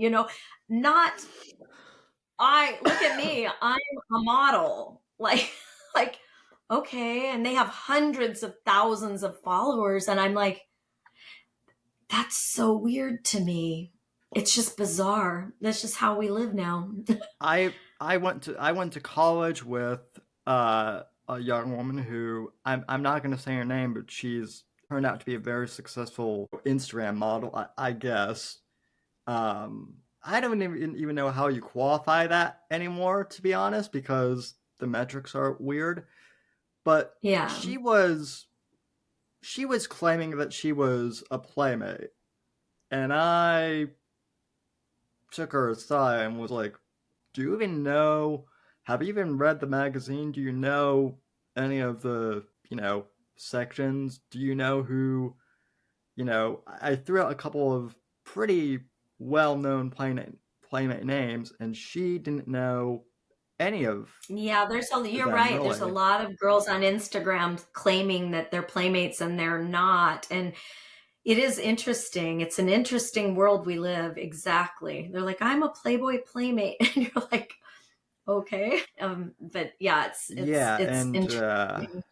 And then it's funny because we went through yeah, media training and we even learned to deal with the press and, women's rights activists that would come after you because they did and say, how could you objectify, allow yourself to be objectified and all of these different training and how to be gracious and just say, I'm sorry you feel that way. And I remember learning these things because Playboy had a good reputation and my gosh, there's no drinking on promotions. There's no, I remember there were rules and that wasn't something bad. Hef didn't want anybody to get, anything bad to happen and you to have presence of mind and represent the brand. And so a lot of playmates would get in trouble, rightfully so, if they were doing things that were questionable or because it didn't reflect the brand. He didn't like Jerry, maybe he would have interviewed Jerry Springer, but he doesn't want the playmates acting like Jerry Springer. right. There was a certain etiquette. I don't think that there's anything wrong with that. I think it's nice to learn that etiquette's important and how to have manners and make sure. I remember because I had never traveled the way you travel with Playboy, and they even taught me, make sure you tip the bellman, make sure you tip, and they would tell you how much, it was things Wow. like that just, I don't know if people even realize that. I wish I could find my media training, how to talk to the press, how to present yourself. You always had to look nice when you went out and not dress skimpy. Like you could dress kind of sexy and classy, but they even went through that. You didn't want to look trashy. There was a difference between trashy and, it got a little more lenient toward the end, Sure. where but Hef was pretty funny about that he wanted the girls to look it was cocktail dresses in the evening for, if we were doing events or whatever. Anyway, it's funny to look back at these things. You would be amazed. I mean, I'm sure you already know a lot of them because they're all over the internet. But just the stereotypes that have been perpetuated about Playboy, that he that have slept with like every single playmate. That was No, a big that's a one lie. for a long time, and then they try to say, Oh, well, no, I used to. I would be Yeah. asked that, and I would always be like, "Oh my gosh!" They're like, "We to be a playmate, you have to sleep with Hef." That was the rumor, right? And I Yeah. remember being terrified even to get my photo taken in the first place. But I remember thinking that's scary. When someone said that to me, I go, "I don't think so. He didn't act that way to me." So that said, um, I think that the women in his life had to have been the ones that were very attracted to him, and he was it was a mutual Yeah. thing, but it was not. And I know hundreds of girls that of course didn't sleep with them. I would have never been attracted to him. I was never, well, he was married at the time anyway, so that was awesome. I don't think maybe I would have posed if it was as crazy as the mansion had been. It was a family home when I went in. I loved Kimberly, still do. She's awesome. And they had, Marsden and Cooper were babies when I first posed for the magazines. It's so funny, that rumor. That was one of the reasons why when I watched a certain series on A&E, as soon as one of the women said, and she was bitter, you could see it. She wanted to be Playmate of the Year. You could see it. She kept bringing it up. It bothered her that she never became Playmate of the Year. And I knew she was a liar, and I couldn't believe anything she said after she said she said it just like this, every Playmate of the Year, for them to be Playmate of the Year, had to sleep with Hugh Hefner. And I'm screaming at the TV. I'm like, I can't. Why am I torturing myself? You're making us all look bad. I didn't sleep with Hugh Yeah. Hefner. I didn't. That's not why I got Playmate of the Year. I'm like, gosh. And then I watched another thing, and this girl was saying, and I'm protecting people's privacy, but they made up a whole lie about someone I knew, and I knew she was a horrible person. She claimed rape and everything else. She was a horrible person. Not all playmates are great. And then the girl says, and she should have gotten Playmate of the Year. And I'm thinking, I thought that girl was going to murder me. That's how evil that girl was. And you're making her look like she was some sweet person. Whoa. So a lot of lies. And what makes me sad is, it's not opinion, it's lies, because this is personal to me. Now, nobody will know this because it's opinion. It would be but it's not opinion. It's my personal life. I have experience with these people. I've experienced personally, whether you believe me or not. How sad is that? No, I never slept with Hugh Hefner to be Playmate of the Year, but people lie. So I'm like, but they'll think I'm lying. How sad is that? So it angers me that they can put certain things on television now and people take it for the truth. Because some of these documentary series, yes, it diminishes our little celebrity we had, and that's sad, because playmates are prestigious. I think that there's some fun to that, and some awesome playfulness, and Yeah. and things that I want to look back on and be proud of, and be as fond memories. And now you have people just making it like we all slept around and slept with Hef and were prostitutes. Nothing could be further from the truth. I know some of the classiest women, even Playmate of the Year, that was, virgins. I'm just being honest. Right. Yes, they Yeah. bared their body, but they had never even slept with a man at all. Me and she was beautiful. But anyway, we were laughing about it because she's like, when I posed as Playmate of the Year, I was a virgin. Yeah, sleep with Hef to me. No, not even at all. He actually, it would never cross a line. That's what I mean by that. Personally, that's my personal experience. But Yeah. I can't imagine his character would change that much. You know what I mean? Like your character changes for one person to the other. I know we change a little bit for people, but not that much. Well, Anyway, I'm just I thinking mean, of some of the things I've heard. no. I've been podcasting for 16 years now. I mean, I've been in Oh media, my gosh, Sam. the vast majority of my entire life, and mostly self-taught. But you pick up on. I mean, I've always had a pretty good bullshit meter, and I never watched the series. I never watched the series in its entirety because I don't have cable.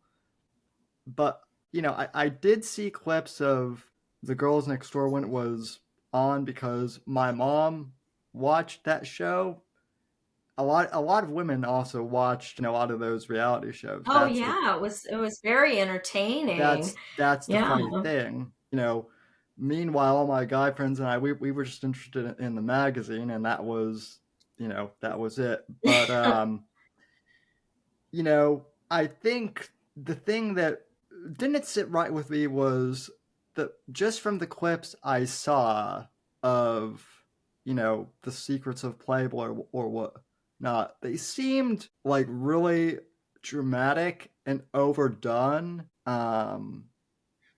Obviously Yeah, it's for very well theatrics produced. and to, All of them sell are things. very well produced.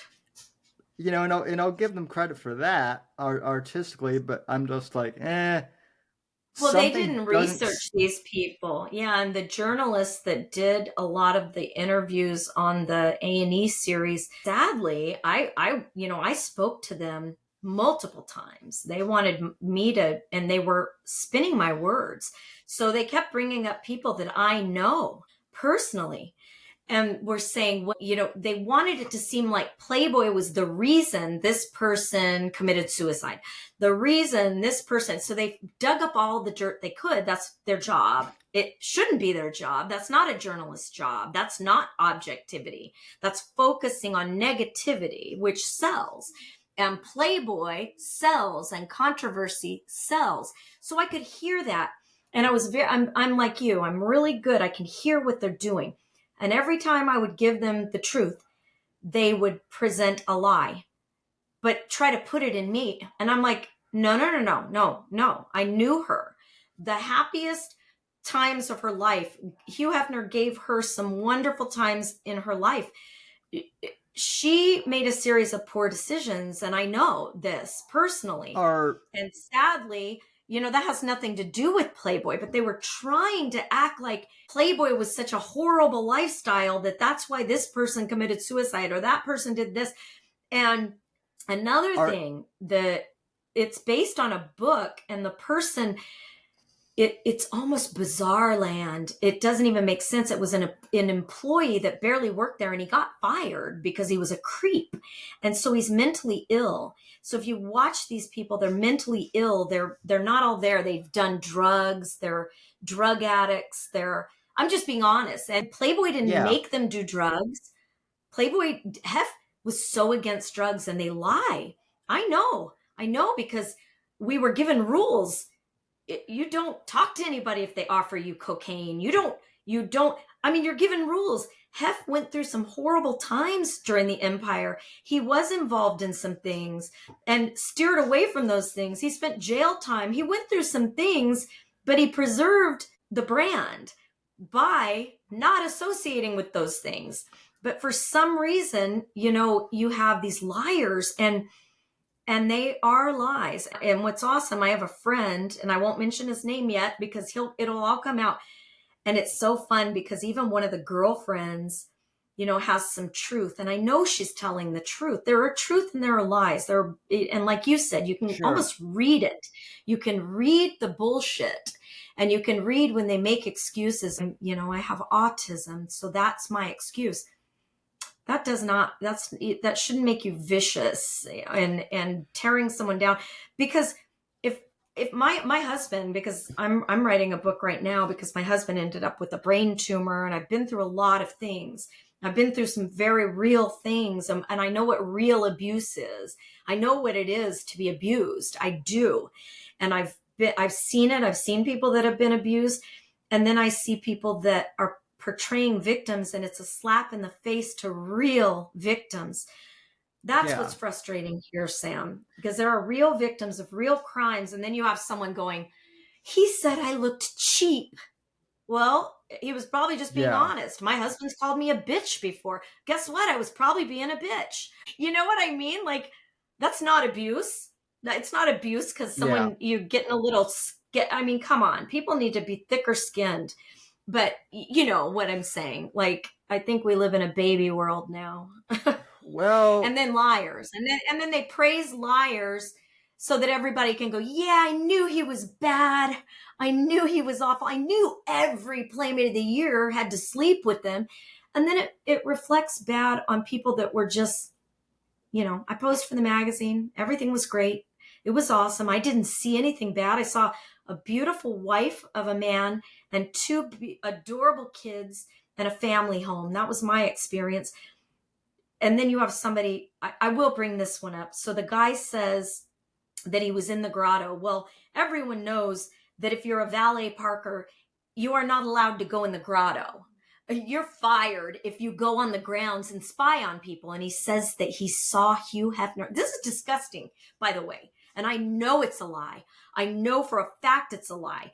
It said that he saw Hugh Hefner sodomizing a woman that ended up being Star 80, beautiful. I can't think of her name right now.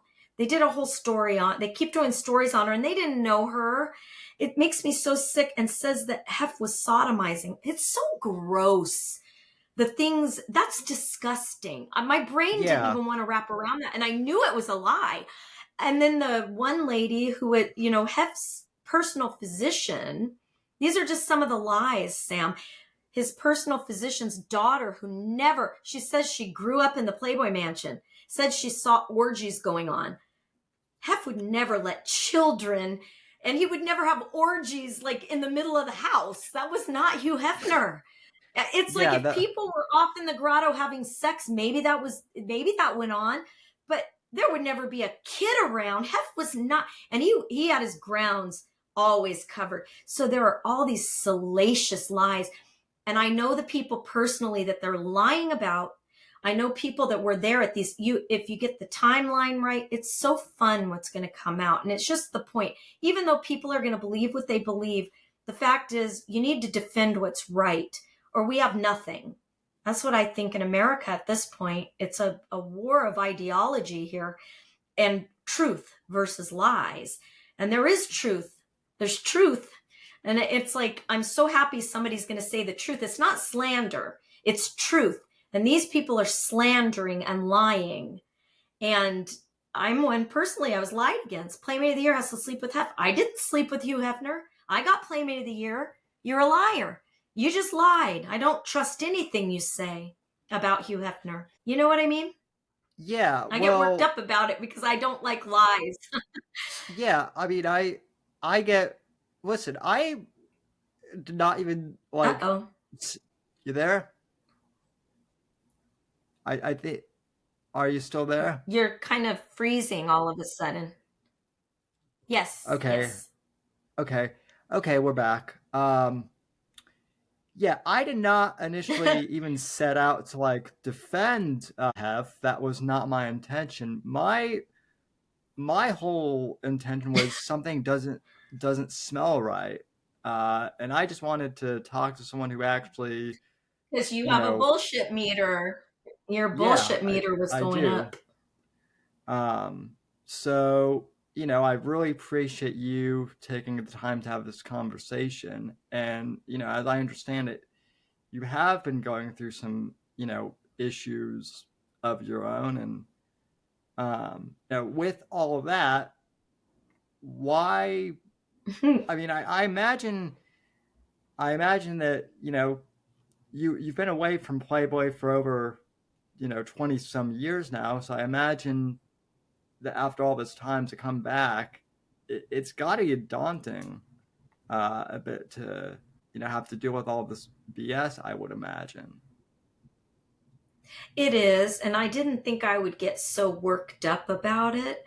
And my husband even said, don't watch these shows. Don't listen to these things. Just stop. You're doing that to yourself. I said, I am and I'm not, because it's an attack on every one of us, really. It's like, no, you're lying about me and you're defaming my character. And Hef's character. So that's defamation. And we should be able to defend ourselves. And I think it's okay to have a righteous indignation, because there is truth and there is lies. And people shouldn't get away with lies just because they're crying. People shouldn't get away with lies just because they want something or they're getting paid. I mean, so I just want to stand up for what's right, and I want people to know who Hef was, and you know, he was a man, and he wasn't perfect. He wasn't, you know, some. I'm not. I don't. It's not like I worship Hugh Hefner. I worship God, and Right. but I'm hurt that so many people are believing, because certain people have certain powers and are able to be on television or are able to get things out there, that a lot of people are being hurt, including his own children, including his ex-wives, including his, you know, ex-girlfriends that loved him. And so there's a documentary that'll be coming out that refutes step by step the documentary. And I'm excited.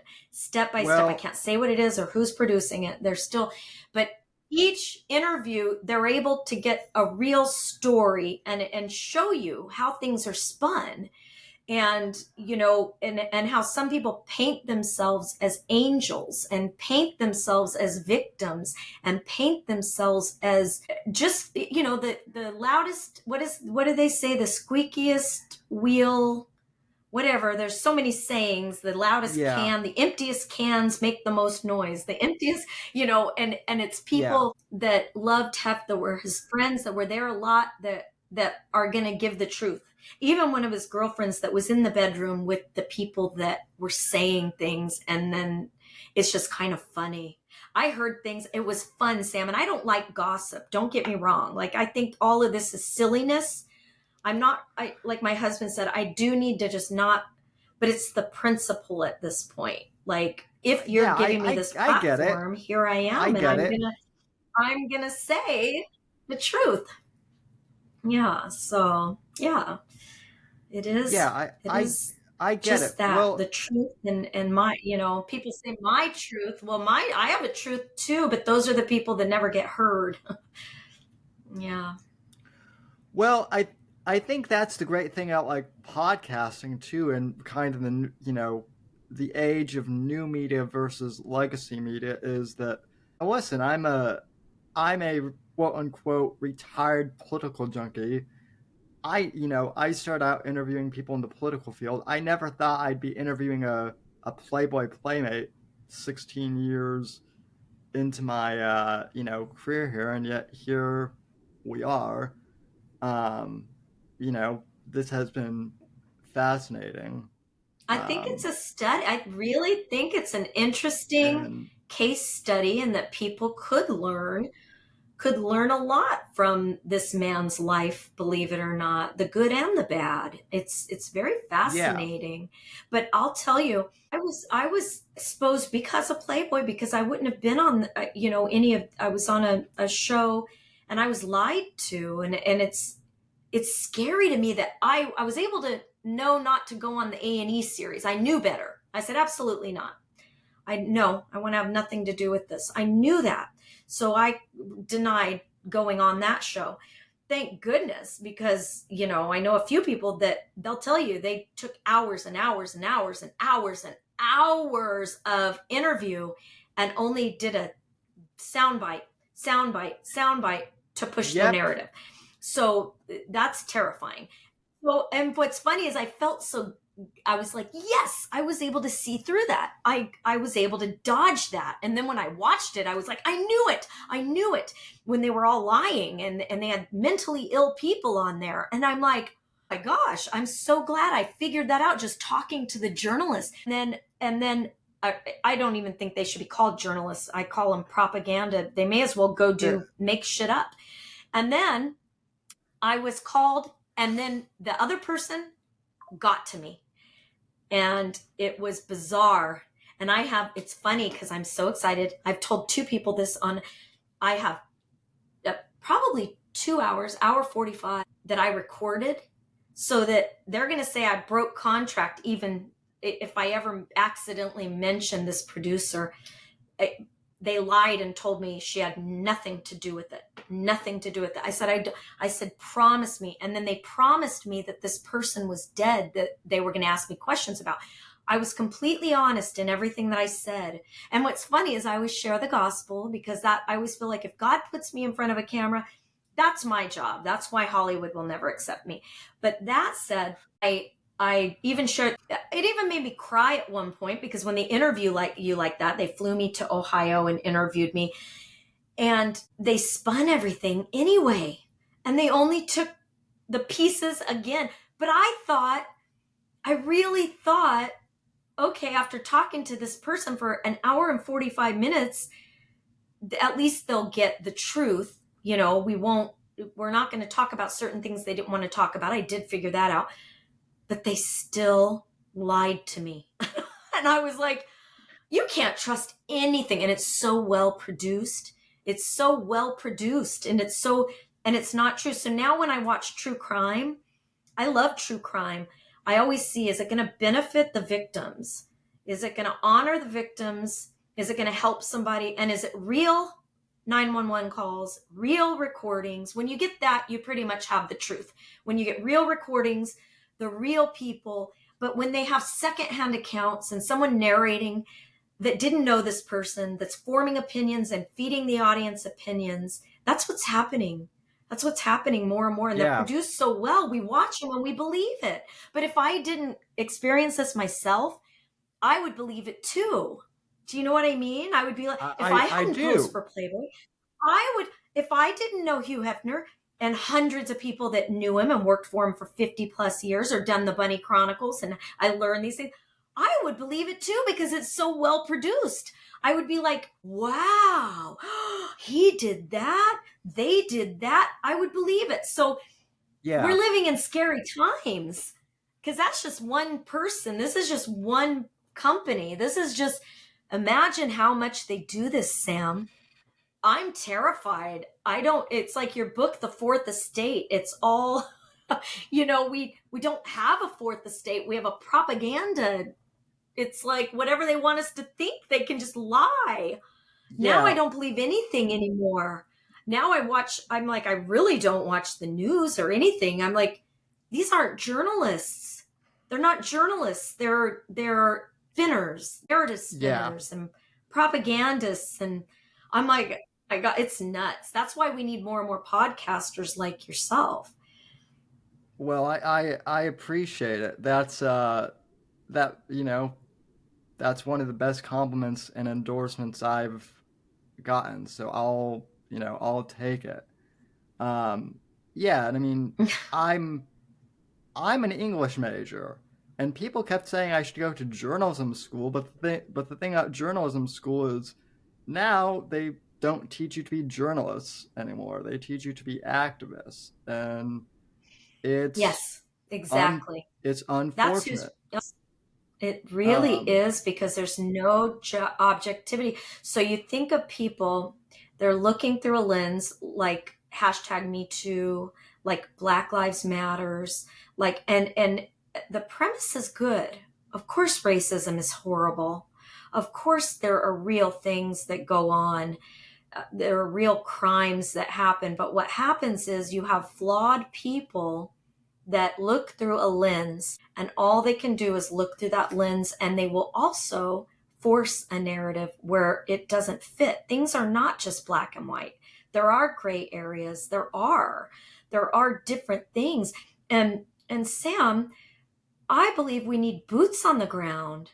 And how sad that we're looking at a magazine that was a controversial magazine. How sad we're looking back at a magazine that was an adult magazine, not even for kids, but it was objective, had real, honest, objective journalists and interviews. And that's what we're longing for today. We want boots on the ground. Don't tell me what you think about your political opponent, whether it's Fox News or whether it's CNN. I want to see a reporter like in the 80s, like like all the way back. I want to see boots on the ground. I want to see the real people in Ukraine. I want to see the real, where they're hiding hostages. I want someone to get in to, Gaza Strip, not standing on a roof. I want them in there with the people the way they used to put themselves in harm's way as a journalist. I'm being honest and say, this is, you can form the opinion, but this is happening right now before your eyes. But now we have AI, and they'll make stuff up. They'll have a fake it reporter is now. It's so crazy to think about how far we've drifted from honest journalism, where the people can say, I'm going to form my opinion. And I don't hate you for liking this person for president. Emotions aren't involved here. Thinking is, deduction of thought, like rationally being able to form an opinion from information that's given. Like, we don't have that. We're being fed information at the craziest rate of speed, opinion and bias, and activism. There's nothing more dangerous than what's going on. Nothing more dangerous. yeah. We're losing our freedom. We're losing our country. We're losing all of. They don't allow values. They don't allow nationalism. It's all globalism, and it goes on and on and on. And I don't mean to get on my soapbox. No, I just no, get very no. sad for America. And it starts with the Well, journalists, believe it or not. what? It's a big deal, the fourth estate. Our news Listen, outlets are a big deal. listen. I'm glad that you're going off on this, because usually, like, I'm the one who gets called for and whatnot. I don't. And here's the thing: I don't think anything that How you're saying sad or that I. it's controversial to want the truth. It's so controversial that you want the truth and not an opinion. It's so Well, controversial how? to want to see reality versus an ideology that you wish was right, because you can't usher it. But we know this as Christians, Sam, and this is what people don't understand. You can't play God. There's one God. You can't play God. You can't force what you think is, you can't even force morality. True freedom, you don't enforce. It's separation of church and state. That's Yeah, freedom. There's all these things, and they're afraid of. You have people on the left that are afraid of the. They should be feared. People that are way on the right that are trying to implement law according to morality, which you can't legislate morality. You can't legislate morality. But now you have the left trying to legislate an ideology and no system of checks and balances, and a fourth estate that feeds a narrative so that the people stay stupid, so that they can be the yeah, elite and be in charge of all of us, and we get nothing and they get everything, and they want to make sure of that, and they don't want our little brains to think any further than gender neutrality and a chicken in every pot. And it's a false. You can never usher in a utopia. The end. You can't do it. All you're going to do is yeah. make everybody I mean, poor and everybody miserable. And then oops. the very I people that are think, claiming that people that it's just all nuts. I get so sad over all of it. I don't want to, yeah, I, and people argue and they get upset and they don't listen. And oh my gosh, she can't say that. Why can't I? Why can't I say that? I used to have people on Facebook shut me down, and they would have a long thread arguing. And I used to debate. And then I finally said, you can't debate with people that are subjective. You can't debate yeah, with activists. You can't debate with an ideology. You can't. There's no open thinking. There's no thoughtfulness. There's no do you know what I'm saying? They see through one lens. They can only see through that lens, and it's not yeah. I objective. know. That's all. Yeah, I know exactly what you mean. You know, I do know that you know, things are kind of in dire straits right now, but I'm also optimistic that there are people who are willing to have conversations and who are willing to stand for what they believe in. And listen, I know. We have to, Sam. We have to. I used to be quiet. I used to be very quiet and mind my business. But when people started trying to make me think the way they want me to think and shame me, I'm done. And what do Yeah, we have to lose?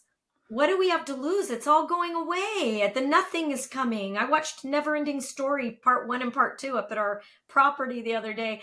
And I told my husband, I said, I loved these movies when I was a little girl, but it's so metaphorical to what's happening. The nothing is coming. The emptiness is here. People are empty. There's no love. There's, the emptiness and I hate to think like that, but that's what I think of it as we lose our freedoms. I think of it like the nothing is coming. The greater good that they think they're bringing, when I say they, the very people that are in charge right now and changing things at light speed for globalism and socialism and Marxism, and they're at the helm. A quick thought while we're in, and you may totally disagree, and I have not heard one person say this anywhere. And I always get mad when Democrats leave the Democratic Party. Fix your party. It used to be a system of checks and balances. Get the radicals out. Get the socialist, communist, and Marxist ideologies. Good Democrats. There were good Democrats. There were. Zell Miller. There's a speech. I encourage everyone to look up Zell Miller, who loved our military. He said, "We're not occupiers. We're liberators." That's what our military in the past has done for where there's a dictator, where people are suffering, and you can't allow it, because where America is free, America is great. Nationalism is a beautiful thing, and we need a system of checks and balances. And if you stand for certain principles, like a strong, solid military, if God forbid we have to defend ourselves, you have, so that there's not too much power on either side. That's why you have a Congress, and but we're getting to a point where it's almost like everybody thinks there has to be a good guy, there has to be a bad guy, like the movies. We've become Idiocracy. Yeah. If you watch Idiocracy, we are there. Oh, yeah. It's like people are so stupid, they don't even know how to, you know what I mean? They don't know how to think. They don't know what things are. And then you have, because the Democrats have made such poor decisions in, dummying things down for equality, you have a lot of people in positions of authority who have a lesser education. I'm just being honest. A lesser education. They come from not even, almost like they're not civilized. And if we're not civilized, that's what makes every great nation, is civilization, and being able to have open dialogue, and being able to agree to disagree, and having gentlemen, and having, there's got to be a system of law and order, and certain people shouldn't be able to get away with things just for power, and just because you feel sorry for someone. That lowers standards, and you want people to rise to be the best that they can be where they are. Sometimes it's not becoming some high, you're not supposed to serve, you're not supposed to, and that's okay, but know where you stand, have objectivity. And I think because of the sound bites and social media and all of the things that we have being thrown at us, people aren't able to think rationally. They're not able to form opinions. Instead, Yeah. they have ideology, and that it's so dangerous, and on so many levels. I'm scattered with it, because it's so much that could be fixed. And so I hear, I'll watch, just for fun, I'll watch CNN. Then I love Newsmax. I'll watch Newsmax, but it's still bias and opinion. Even though I may agree with one of them more than the other, it's still bias and opinion. You still don't have boots on the ground. You're still telling me how to think, instead of having me say, okay, that's a value I agree with. I like that value. I may hold on to that value.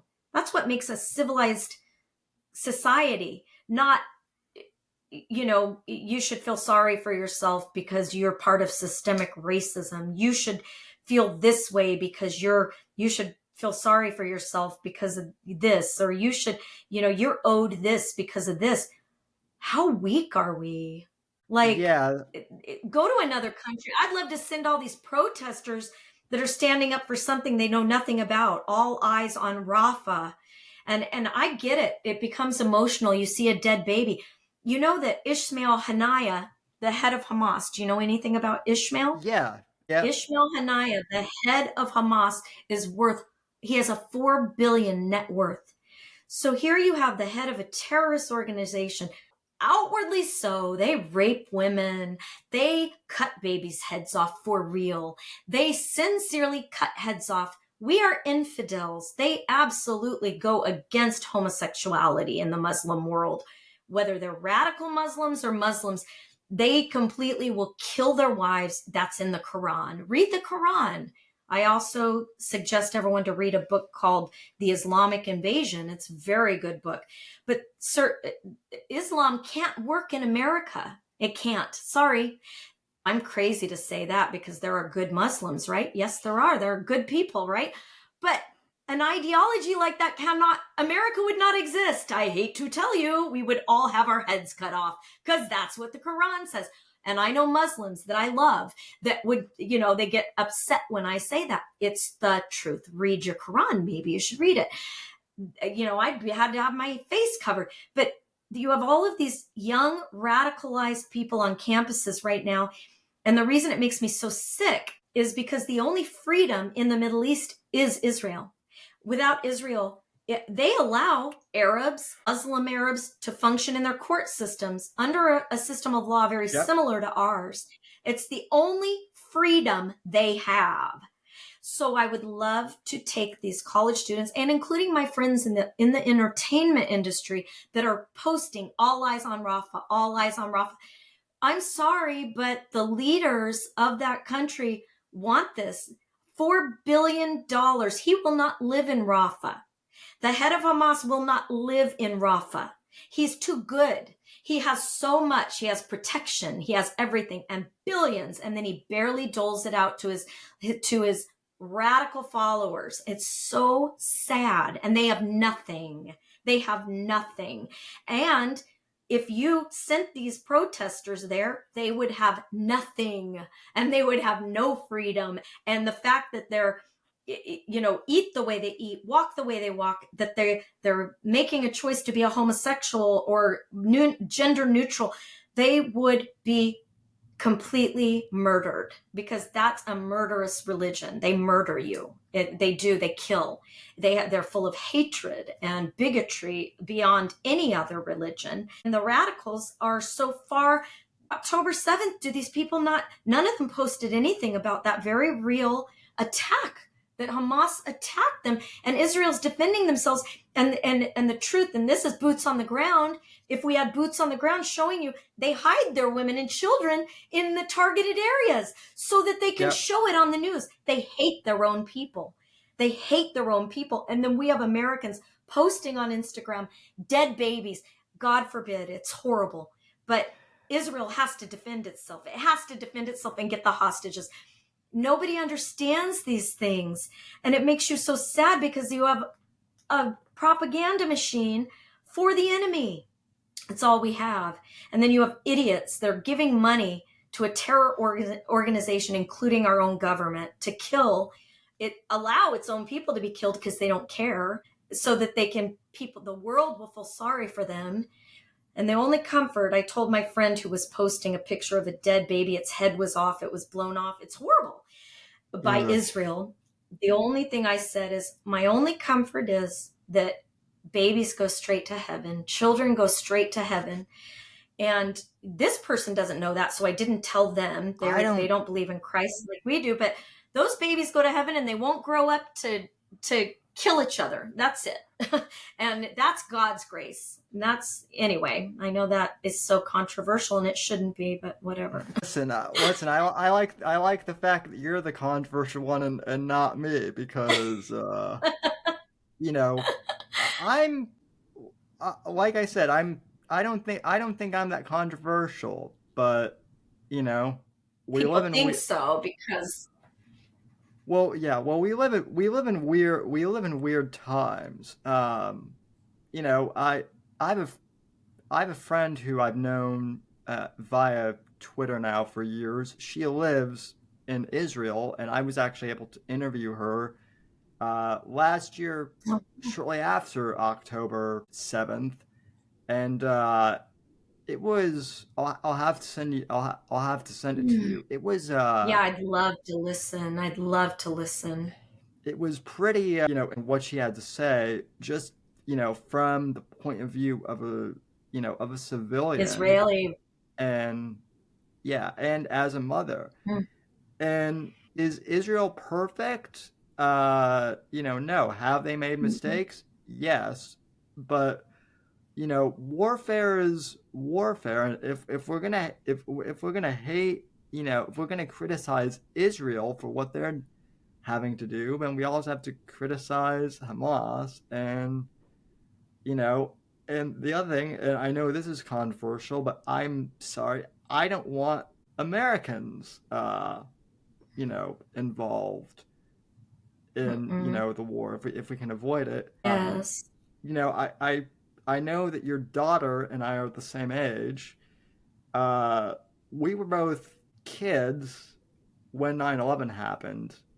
Uh, I'm almost 30, and we just got out of a 20-year war in the Middle East. That's unbelievable to It me. is. And it's men getting rich. And that's the truth. It's so Yeah. many men that have gotten so rich from that war.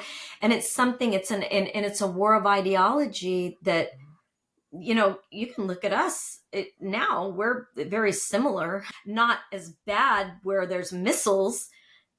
Who knows? It's so sad, yes, but that's centuries and centuries that it's never going to end for them because of their ideology. It's never going to end, and it should be none of our business. The reason we went over is 9/11. I had a military friend that had to go over, and he said, think of it this way, because I'm like, why do we have to do this?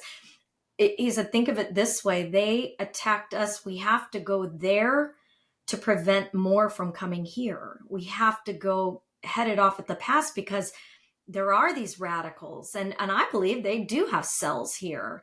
My prayer is always, like Oh you yeah. were talking about, that the Americans, I always hope and pray those that are here will see how precious and awesome America is and be like, there's freedom here. I've never had it before. There's a documentary about the Taj Mahal, and they have all the terror, they have all of the recordings of the terrorists, and they were going to attack the Taj Mahal, and you can hear them. They had never seen a television. They had never, this is real. Like they were so poor, so they were going to do these things for money, and it was horrific. you know, I always hope if they're here, they'll be like they were at the Taj Mahal. Like, wait a minute, they have a television in every room, but it's real. When you listen to this, I think it's called something about the Taj Mahal. It's a documentary it's so good and so sad. That's what I call boots on the ground, because it's real. You're Yeah. getting real information, real radio, the interception. They finally released it, all the intelligence, and I cried through the whole thing. I couldn't even believe it. It's so horrific. And God forbid something like that happens here, like 9/11, but with our borders being so unsecure and millions here, millions, it's sadly inevitable that something is going to happen. And here you have people saying all eyes on Gaza. I'm like, maybe we should put all our eyes on what's going on here and see people that either love America or hate America. Uh, you know, we don't know what's here and what they're here for, and that's a scary thing. And that's not racism. That's What called security and common sense. Yeah, and what's weird is, like even 15 years ago, sure, people were having debates about immigration policy and whatnot, but the idea of border security was shared by Republicans and Democrats. Like that was a Yes, that good. I call non-starter. them good Democrats. We need good Democrats. Again, it's called common sense, not power. You have power politics, and there's a difference between power politics and servants. And these people are supposed to be elected servants, elected officials serving the people. And they're serving themselves. They're serving their pockets. And we're seeing a result of bureaucracy that's grown and grown and grown to where now it's dangerous. We're at a very dangerous crossroads in history where you have, like you said, radicals at the helm, like activists, which instead of common sense, they're trying to force something that is, they really believe, they believe it's the common good. That's the scary thing. And when people believe something's good, nothing's more evil. Nothing more evil can come about than people thinking that the world is good.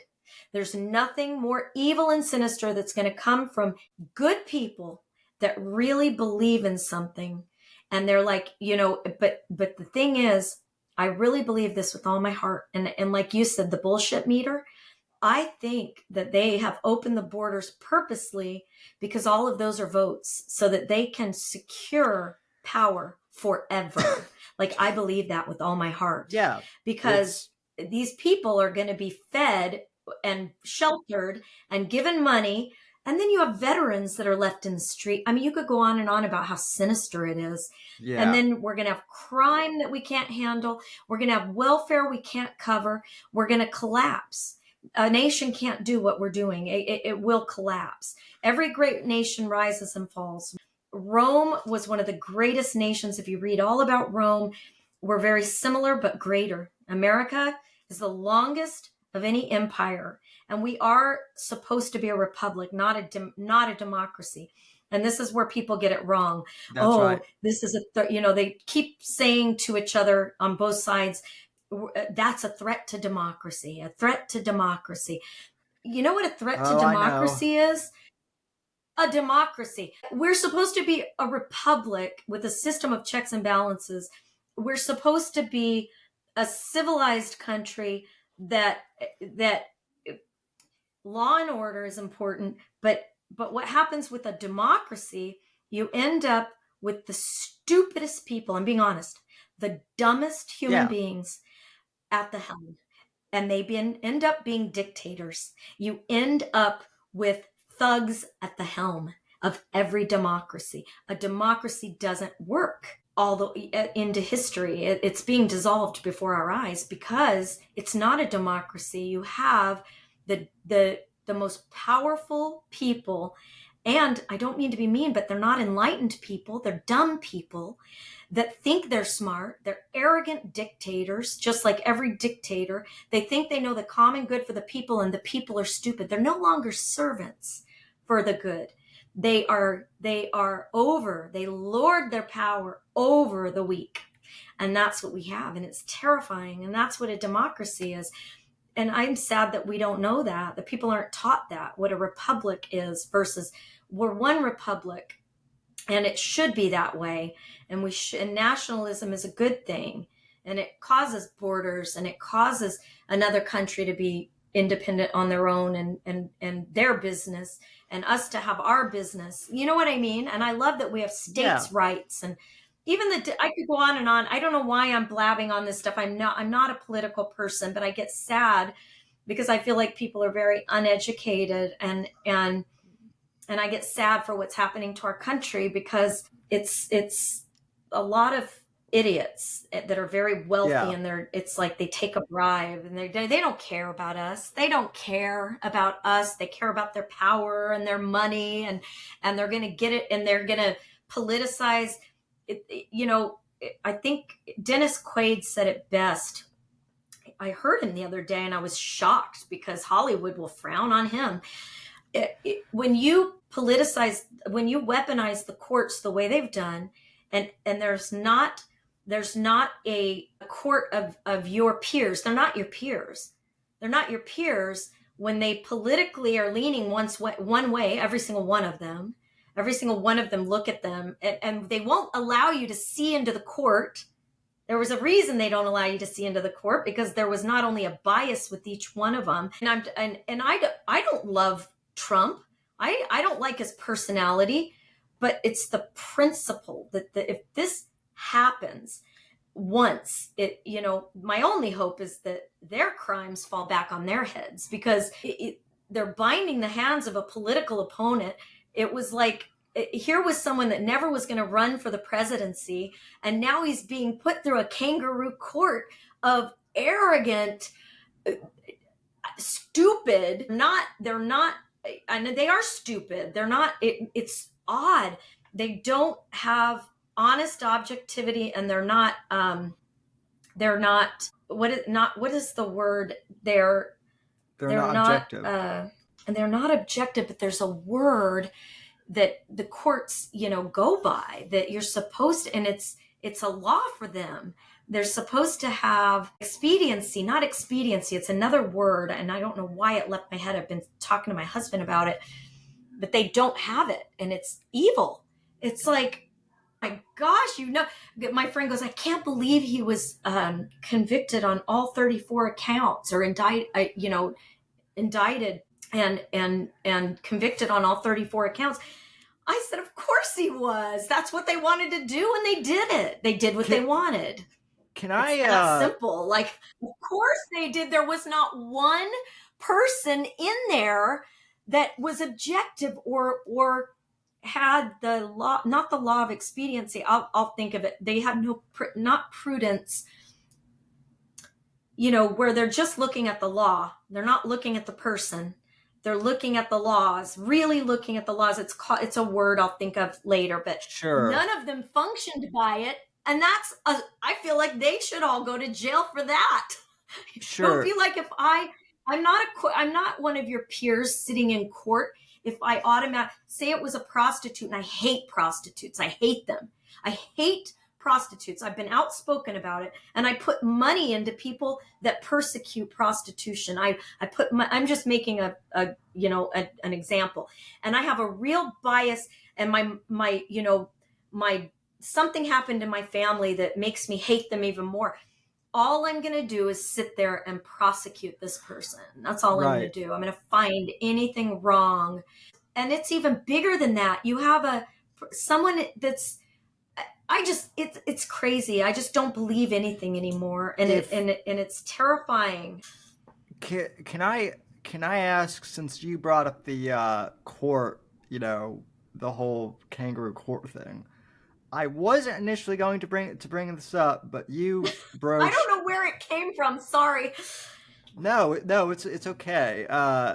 You broached this topic, but I have to bring it up. I am glad that we did this on Monday, because we were initially thinking of doing this Friday, and then that's when the whole news broke, about the conviction.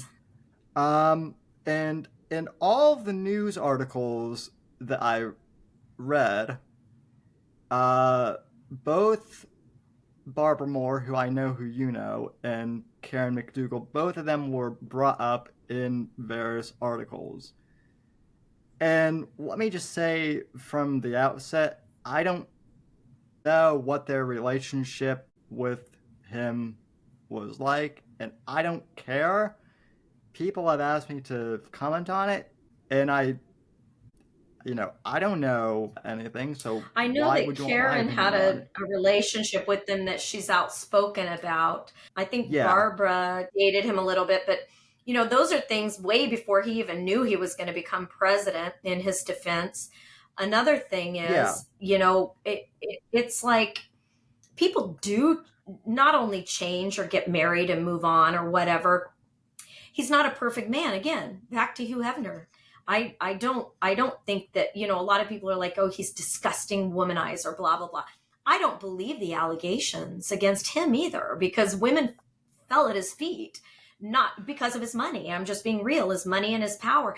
But that said, all that aside, I don't care about that either. Just like I didn't with Clinton and the girl, under the desk. If you're leading the country, lead the country. And the things that you did, are people better off now than they were 4 years ago? Those are the things you want to ask. Can I afford groceries? Can I feed my children? Can I fill up my gas tank? Can I talk? Do I have my First Amendment right? Am I going to go to jail because I don't believe in something somebody wants me to believe? Am I going to get arrested for not calling you she? What things make life better? And are we safer? And is there a system of law and order? That's what I care about. Whether Barbara slept with him or whatever, and I love Barbara. She's my friend. I love her. And she loves Trump. She's like, go Trump. And I think that's great. Yeah. We have the right to do that. And the word I was looking for was impartial. They take an oath to be impartial. Right. And that's true justice, is being impartial. And they were all partial in every way. They looked at him with seething eyes, with hatred. And that's why they wouldn't let us look. That's why they didn't let the cameras in there, because they don't know the law. They feel stupid. And I believe that. I believe we should have been able to see in. But then there are people that believe something or want you to believe it so bad, they're going to parrot things and parrot whatever without their own thinking because they hate him. It's almost an irrational hatred. And hatred spreads like wildfire. And hatred is fun. And hatred, I know that sounds gross, but it's true. It's part of the lust pattern of our sin nature. It is. Hatred is fun for people. It makes them feel good about themselves. When someone is suffering, they feel great. It's evil. And that's not justice. Justice looks at, even if you don't like someone, it looks at the law and it looks at the behavior, not of their past behavior, which makes no sense. It's none of our business what he did back then. It's our business about what's happening in our country and who's going to lead it. Who's a good leader? And I want a leader. I don't want a mush mouth, ice cream eating retard. I don't. And I don't mean that. And I never say bad things about people or even our leaders because I respect the office. I don't believe, and I can't believe I'm saying this, but I'm going to say it because maybe no one will hear this anyway, but I'm saying it. I really want to know if the elections were fair. I want to know the real thing about this insurrection that they use. Yeah, there are weirdos on both sides. And if there are weird MAGA people, they should be in trouble. With all my heart, I believe that. And so did Trump. So does Trump. He even said it. He said, if these people, they should be arrested if they did something wrong. But if you look at all the evidence, which I saw with my own eyes, the things that they released, I'm like, why did they tell security to stand down? Why did they tell the people to come in? I want to know these things. That I don't want to hear just sound bites of it's an insurrection. He's a threat to democracy. I'm not dumb. I'm not stupid. I'm like you. I have a radar. I can see bullshit. And I'm like, no, we can't be silent anymore. I want to know the truth. Show me the truth. Even if I hate Trump's guts and I don't want him to be president, I want to know the truth. I don't want, certainly, you know what I mean by that? Like, I'm not going to just duck my head in the ground and just listen to everybody like the mob. Like, oh, yeah, you guys think it, I think it.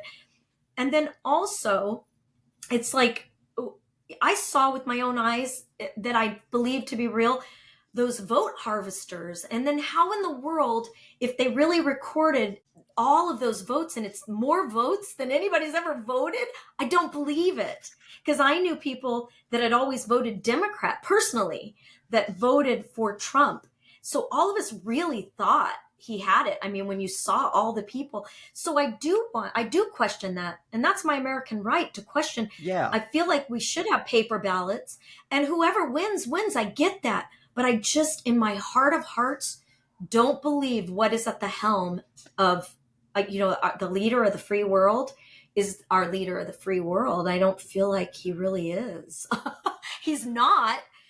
It's sad. I respect the office of presidency, but I've never seen anything like this when someone's senile and everybody knows it. The Democrats, he's got even Democrats with any clue have, they're so ashamed and embarrassed. And it's so sad what's happening. And I wish we had someone good to vote for, but I'm with Dennis Quaid. I am totally with Dennis Quaid. I mean, I'm standing for what's right, and it's the principle at this point. I would rather have somebody who respects good leadership and I think he made a few mistakes during the pandemic, but he's listening to the experts. He's listening to our good military leaders. I think he, as a businessman, understands what's at stake here. And you have far left radicals who hate capitalism, and that's what makes America great. There's got to be a system of checks and balances so that greed doesn't dictate. That's it. It's that simple. But people are afraid of capitalism. But yet they're the very people, you know why, Sam? The human nature. You listen to CNN. I tell people this. The sound bites on all of these far left, they're really activists. They're not journalists. If you listen to what they say, they're projecting their flaws onto their opponent. So that's scary. You keep hearing that Trump's going to round us up and blah, blah, blah, blah. It's like, that's what they want to do. That's what they want to do to the people that don't go along with them. I believe that. I believe that. I believe they're the ones that are like, you shut up, Christian. You shut up, capitalist. You shut up, nationalist. Like they hate that. Well, I actually had this argument with someone. So I'm a bit addicted to Twitter, as anyone who spends any time on there will know. Like I'm constantly on Twitter, and I had this back and forth with someone who was like, Trump's the next Hitler, and Trump's gonna round everyone up. And my response was, we already had one term of him. If he was going to round people up, he could have done it the first go round. He could have done it day one, and it didn't happen. And the rationalization was, he didn't have his structure in place to do so. And it's like, what? How is that? It's bizarro. Yeah. It doesn't make sense. Hitler, what's so crazy is, do they even really? But these are the very people that are standing for people that kill Jews, that hate Jews, hate them.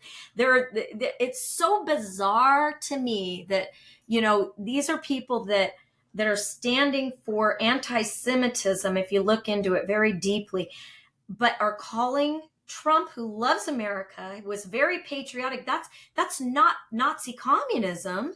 It's the opposite. They're the fascists. So everything that the far left does, very clearly, this is just objectivity. And I know some socialists that'll tell you, yes, I believe this. They believe in socialism that's not far from Nazism. It's not far. and what's so crazy is they're calling him Hitler. It's like, and that he's racist. Where did they get that? He's again, back to Hugh Hefner. He's one that was friends with Hef.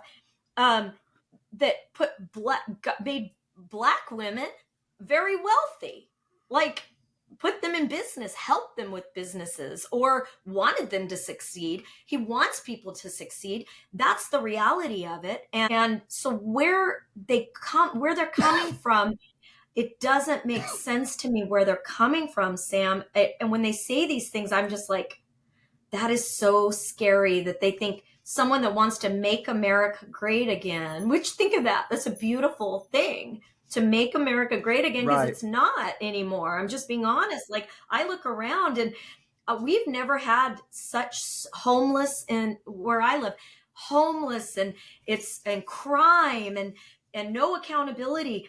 And they overlook that, don't look at that, but somehow they make it racist so they can stay in power. As far as I'm concerned, that's as simple as it is. They stay in power by telling people, that this man's race. It's so weird. He's racist.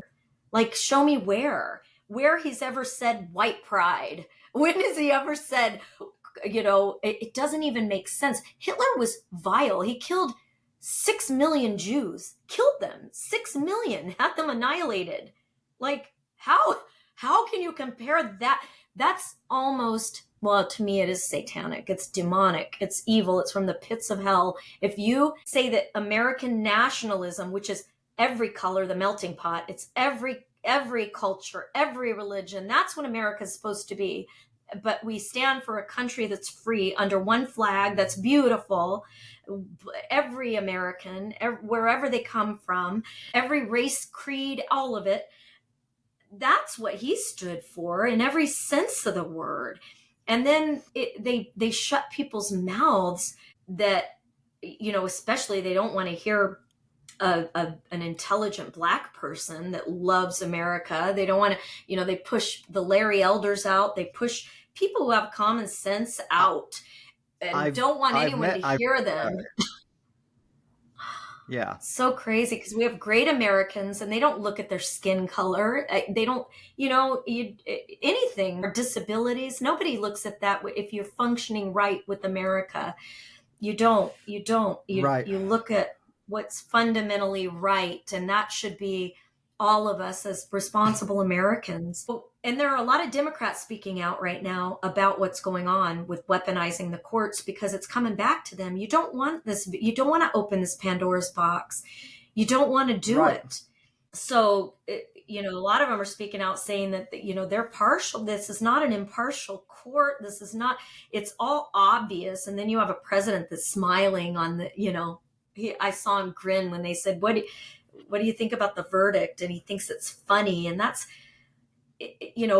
nobody's above the law. Neither are you. Neither are you lying. All these people that make up lies. It's bizarre. Or opinion. They go by opinion instead of honesty and being objective and getting all the facts, because they just want the power and want to be right. And none of us should think that way. Anyway, yeah. Now that's my opinion. That's my opinion.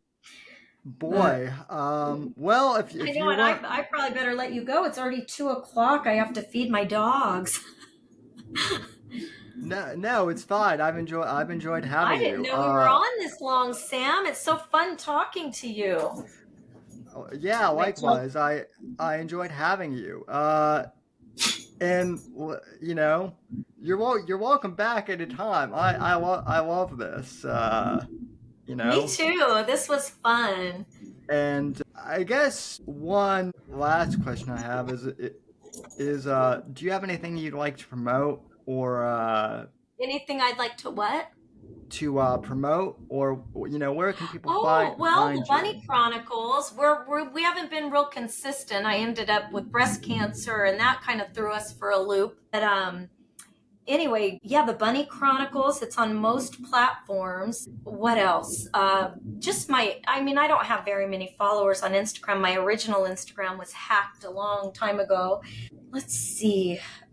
But you could go to, I have 3 different ones now. I have my Corinna Playmate of the Year one, my Corinna Harney one, and my Harney Jones one. Ridiculous. But then I have my Facebook, Corinna Harney Facebook. And a movie that we're still finishing, but I may as well plug it. It's going to be called Vegas Bloodbath. It's a crazy slasher comedy that I'm playing a former iconic wrestler, and she goes on a rampage. So anyway, silly, fun. And then, gosh, I don't know how many followers you have. I should just go start a GoFundMe and tell them to give me money. Just kidding. I'm totally kidding. I don't have anything really to promote, Sam. No. Well, I always like to give my guests, an opportunity to do so. Thank wow, you. this was a way, longer and deeper conversation than I thought it would, but I love it. I'm here for it. I'm sorry. No. I love these, conversations, and I'm gonna post the whole thing. I find it. I know I didn't tell you this, but the name of my podcast network is called Right to Offend Media, and it's awesome. We have all sorts of different voices, and we don't censor, and so your opinion is definitely welcome, and feel free to come back anytime. So perfect. Well, thank you so much. Thanks for having me on. It was fun that I got to offend people. Well, you might have offended a few people, but I'm sure you gained a whole lot. I was already a fan of yours, but my admiration for you just skyrocketed even more Oh, than thank you, so. Sam. Reading your book, everyone needs to read your book. I need to post me reading it and put it out there and on my Facebook because you're such an excellent writer and you're a brilliant mind. And I'm grateful for people like you. I was telling my daughter about you because you're the same age. And I was telling her, I said, it's people like Sam. I feel like there's hope for America. I just do. I feel like there's hope for us. And that's Oh, awesome. thank you. So I feel the same way about you and Echo, your co-host. The I fact that love you Echo. guys are Yeah. the fact that you guys are sticking up against cancel culture, which and she's ferocious about Yeah. it too. Love her. In a very Love good her. way. I Yes. Yeah, I know. I tell her because there's been a few times just because I don't ever want to slander anyone's character and I don't like right. to gossip. I'm not, I just, it's a principle in me. It's ingrained in me. But when it comes to standing up for truth or standing up for someone, I don't want to character assassinate, but I want to call people out, but I tell her, yeah, I think there's been a few times where I'm like, I just don't want to get into a war with someone. I don't have the energy because they'll take you down. And that's sad. It's sad, but not that I care. At least I know I have God and he's my vindicator. It doesn't matter if the world hates me, and I need to just relax about those things. But sometimes I get funny because there's a few people we could get into a war with because especially Echo, where she'll be vicious. She's vicious. I'm like, I'm more like, I don't want to get in a fight with, I don't want to call people names. I don't care if they call us names, but they've been mean to her. There's been people and I all these trolls and they're so mean and they just stick with the people they love. I hate to bring up Girls Next Door, but a lot of young girls just watch the show and meet, and they don't know anything about the magazine. They just love the girls, and that's awesome. They're fans, and those girls are famous and they're adorable. But I mean, they have these.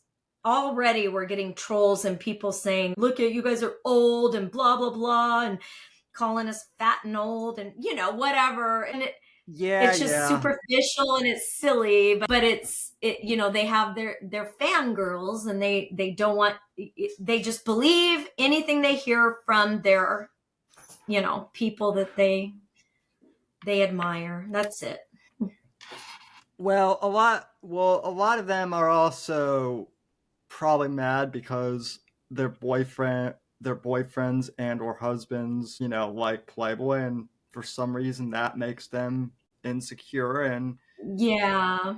that's not Yeah. your guys' problem. That's their Mm-mm. problem. But Well, it's also like I said, there's narratives and people's truth, and you can't step on what their experience might be, but some of them exaggerate or even lie, and then they have fans that follow them and say, "Oh, I believe everything they say." So when they hear the truth, see if you believe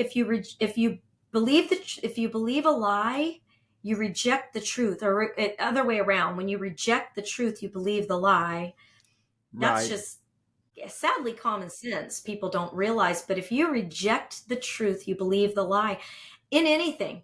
And a lot of these people, they already reject the truth of anything and then they believe lies, and sometimes you're part of that. That's what's crazy. If you're in the public eye at all or on a podcast at all, you're going to be the brunt of attack. It is what it is. You're going yeah, to have people that believe, you know they don't want the truth, or they have their own truth. Everybody always says it's my truth, but what's truth to you? If I yeah, had an experience that goes against your truth, that's not truth, that's a lie.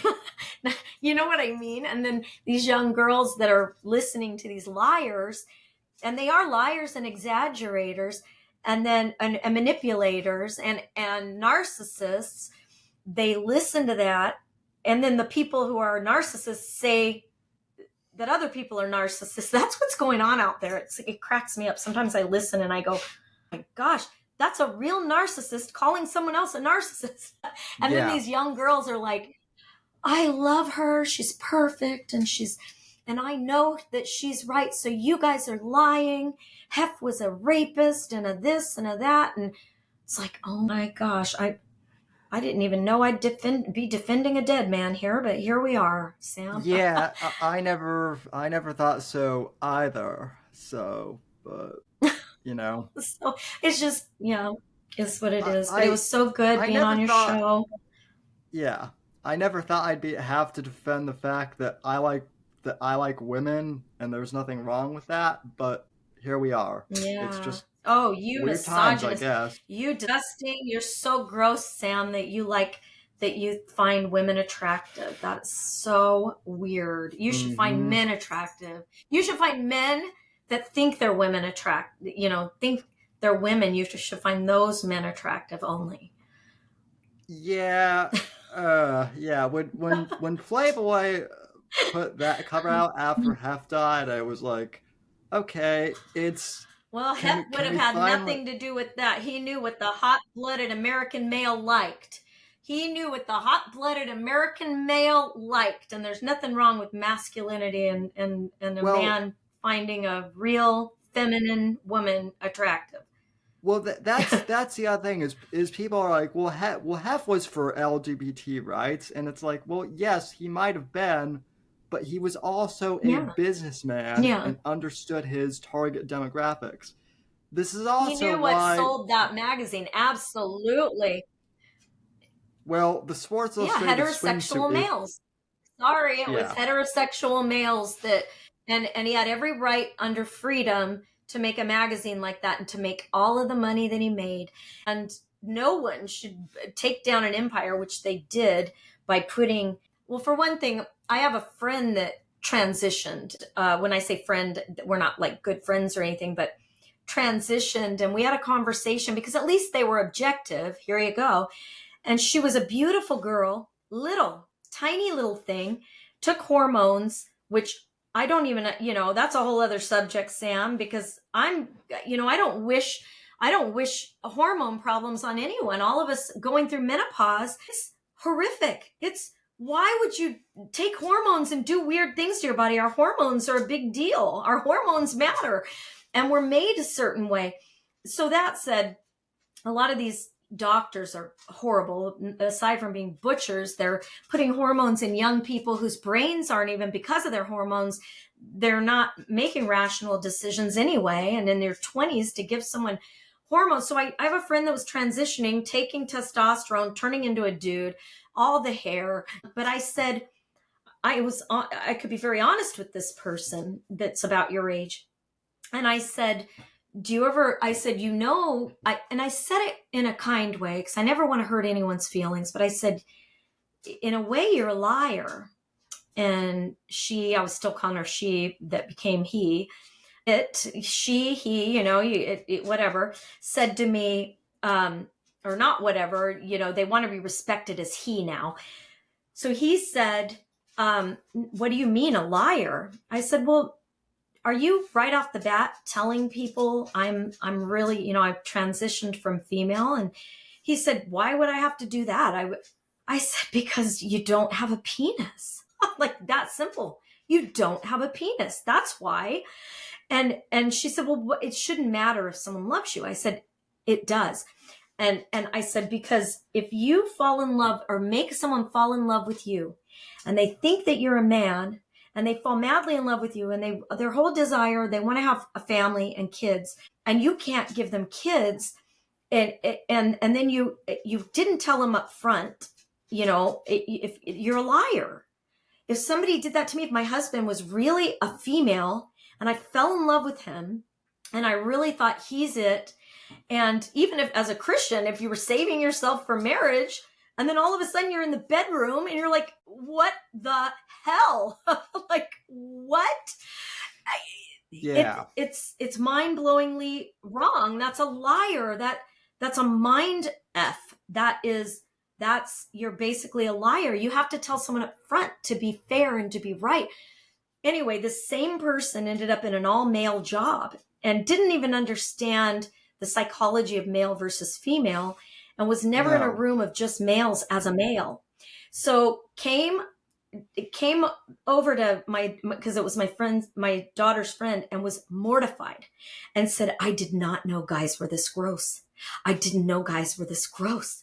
I don't know if I can work there. And here with a beard, this little stocky now because of all the hormones, like, deep voice now, but like, I didn't know that guys were this gross. They say the grossest things. They rip ass, they're farting, they're like all these things at this job, like it's an all male, and they're talking about women, and they're talking about things that men talk about in private. And I get that. I mean, I'm one of the guys. Guys are guys. There is a difference between. So I'm like, that's what you get for lying. That's what you get for lying. Now you're in a world you don't, and I pray for this person, because you can't be happy if you're not normal in your own skin. And then I have another friend, I can't believe, now I am going to get in trouble, but these things bother me that I'm always silent about. I have a friend that's also a transvestite that has a penis but functions, but tells everyone that it's a female. One, I won't say where I am or who, because then I'm pointing fingers. And I like this person. I respect this person because they make good films, and they don't make films, believe it or not, that are pushing a narrative. Does that make sense? So they make decent films, but used to be a man. And I guess I worked with this person when they were a man, and somebody took me aside and said, that's so-and-so. And I'm like, what? I mean, I knew it was a man. It wasn't this person wasn't fooling anybody. He's big, he has fake boobs, but big, and is a dude. But does little fake voice, and takes the estrogen, but deep, but tries to. So that said, this person, one female, and I'm a filmmaker, so I think about this. I think about whoever worked their ass off that was born a female. And I think of this with sports that makes me mad. And that's a whole other thing, I know. And then I'll get off of here and leave you alone for the day. But anyway, this person won female filmmaker of the year for my state. Female filmmaker of the year. Now, I like this person, but I'm not going to pretend that I'm happy that a man won female filmmaker of the year. And the only thing because she is so sweet to me. You have to respect that she wants to be she. She's so sweet to me, and I hug her every time I see her. And I know that it's not really a female, wasn't born a female, just wants to be. And I care about this person. I have love for these people. I do. I don't hate anybody. But there's something that has to hurt the person that worked their butt off and did a great job as a real female that isn't pretending to be a female and doesn't get female filmmaker of the year. And they all praised this person and did a big ceremony for this person and stood around this person, and they won it.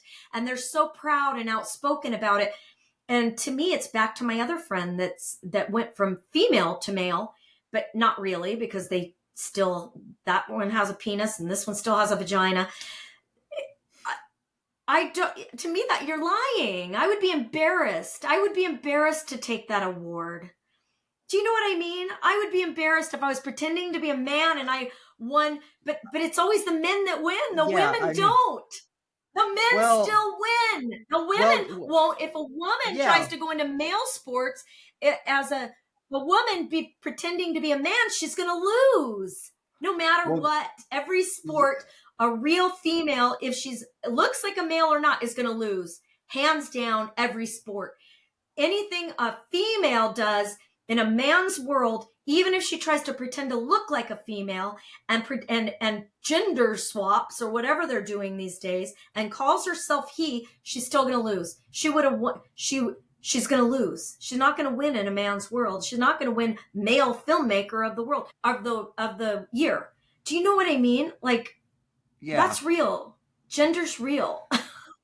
So I get mad. I sit there and I'm like, why do we have to live in this world? But I'm going along with it because I'm not going to be rude. But if I say this, if I say what I just said, which I've held inside till right now, I am the biggest asshole alive. Nobody else is going to say it. Nobody else is going to say, why did that man win Female Filmmaker Award? Isn't that sad? It, I don't know. it, I just, it, we're living in the upside down. it feels cathartic for me, at least, to hear you say this and whatnot. I mean, yeah. That's because I it's so mean, foreign to us because we're fed that it's wrong to say what as you think. We're supposed to go along with everybody playing pretend. Oh, I'll play yeah, pretend with you. When it used to be a mental illness and they would be, have to get therapy for it. Instead, the therapy is our words. They're going to have to go well, to, if one of them, if one of the people that are so into the gender, neutral swapping, he, she, all of it, they would be triggered by this. The truth, reality, that I'm playing pretend in your world, but in my world, I know that you're really not I know you're not a dude, and I know you're not a woman. yeah, My brain knows it. A little baby knows it. A little kid would notice it, but I'm supposed to play pretend and say, congratulations for winning Female Filmmaker, female. You were born a female. You have a vagina. I'm so happy. But no, you have a penis and you're a big giant dude that can carry a camera around and toss it around and do things better because men are stronger than women. They just are. It just, and I'm fine with that. I'm fine with that. Doesn't, I know some women can be smarter than men, but I think we're different. You know what I mean? yeah, yeah, completely, All completely. right. I better let you go because I said you could probably erase all that at the end about the female filmmaker, but No, no, you just made me think of it. yeah. Well, I mean, I listen. I'm not gonna edit anything out unless you want me to. But I don't think this this person will ever hear it, and I don't think this person will ever hear it. And if they do, maybe they're supposed to hear it.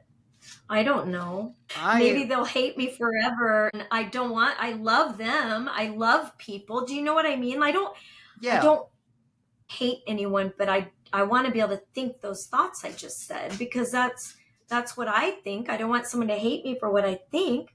Even yeah, the the female that turned male tranny friend of mine or whatever they're called, the gender, switching genders, they appreciated what I had to say, the honesty I had to say. And you know what they said? I will be upfront with who I date. Yeah, I think you're right. I never thought of it yeah, that way. So maybe we just need to help each other out a little bit. Maybe my friend will listen to this and be like, I never thought of it that way. I guess that does hurt real females. They're physically not as strong or, don't win a lot of things because women yeah, don't get it. If that's a real thing, Hef used to say that women didn't get a fair shot at business the way men did. He's been in rooms where women are silenced, and I think Trump was the same way. And it's like, no, listen to what the woman has to say. And you know what I mean? Anyway, so yeah. that's my thoughts.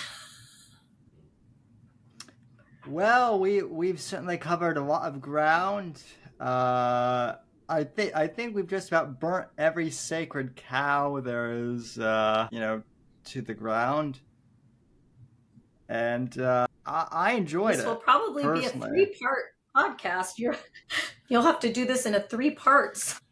No, I listen. I come from the Joe Rogan school of 3 hour podcast, so Oh, you know oh, the no whole thing wonder. will This is the longest I've ever been on a podcast. the Wow. whole thing will go up, and I'm sure people will listen to it in segments, but you know I think they'll enjoy it. I know I certainly did. I So did. Thank you. I really appreciate you coming on, Corinna, and I'd love to have you back. And I really hope you don't get canceled. But if you do, we'll. I'll just blame you. It's okay. Uh, You know what's uh, funny? I don't mind. I don't mind. I'm already canceled. So yeah. Well, I have your back, and you have my contact info, so feel free to call, text me, whatever, anytime. So. thank you, my friend. Thanks to the folks for listening, and I'll see you for the live show on Wednesday, which I'm sure will be a lot more low key than this. But until then, God bless, God free democracy and order, and God save this great nation. Thank you. Yes.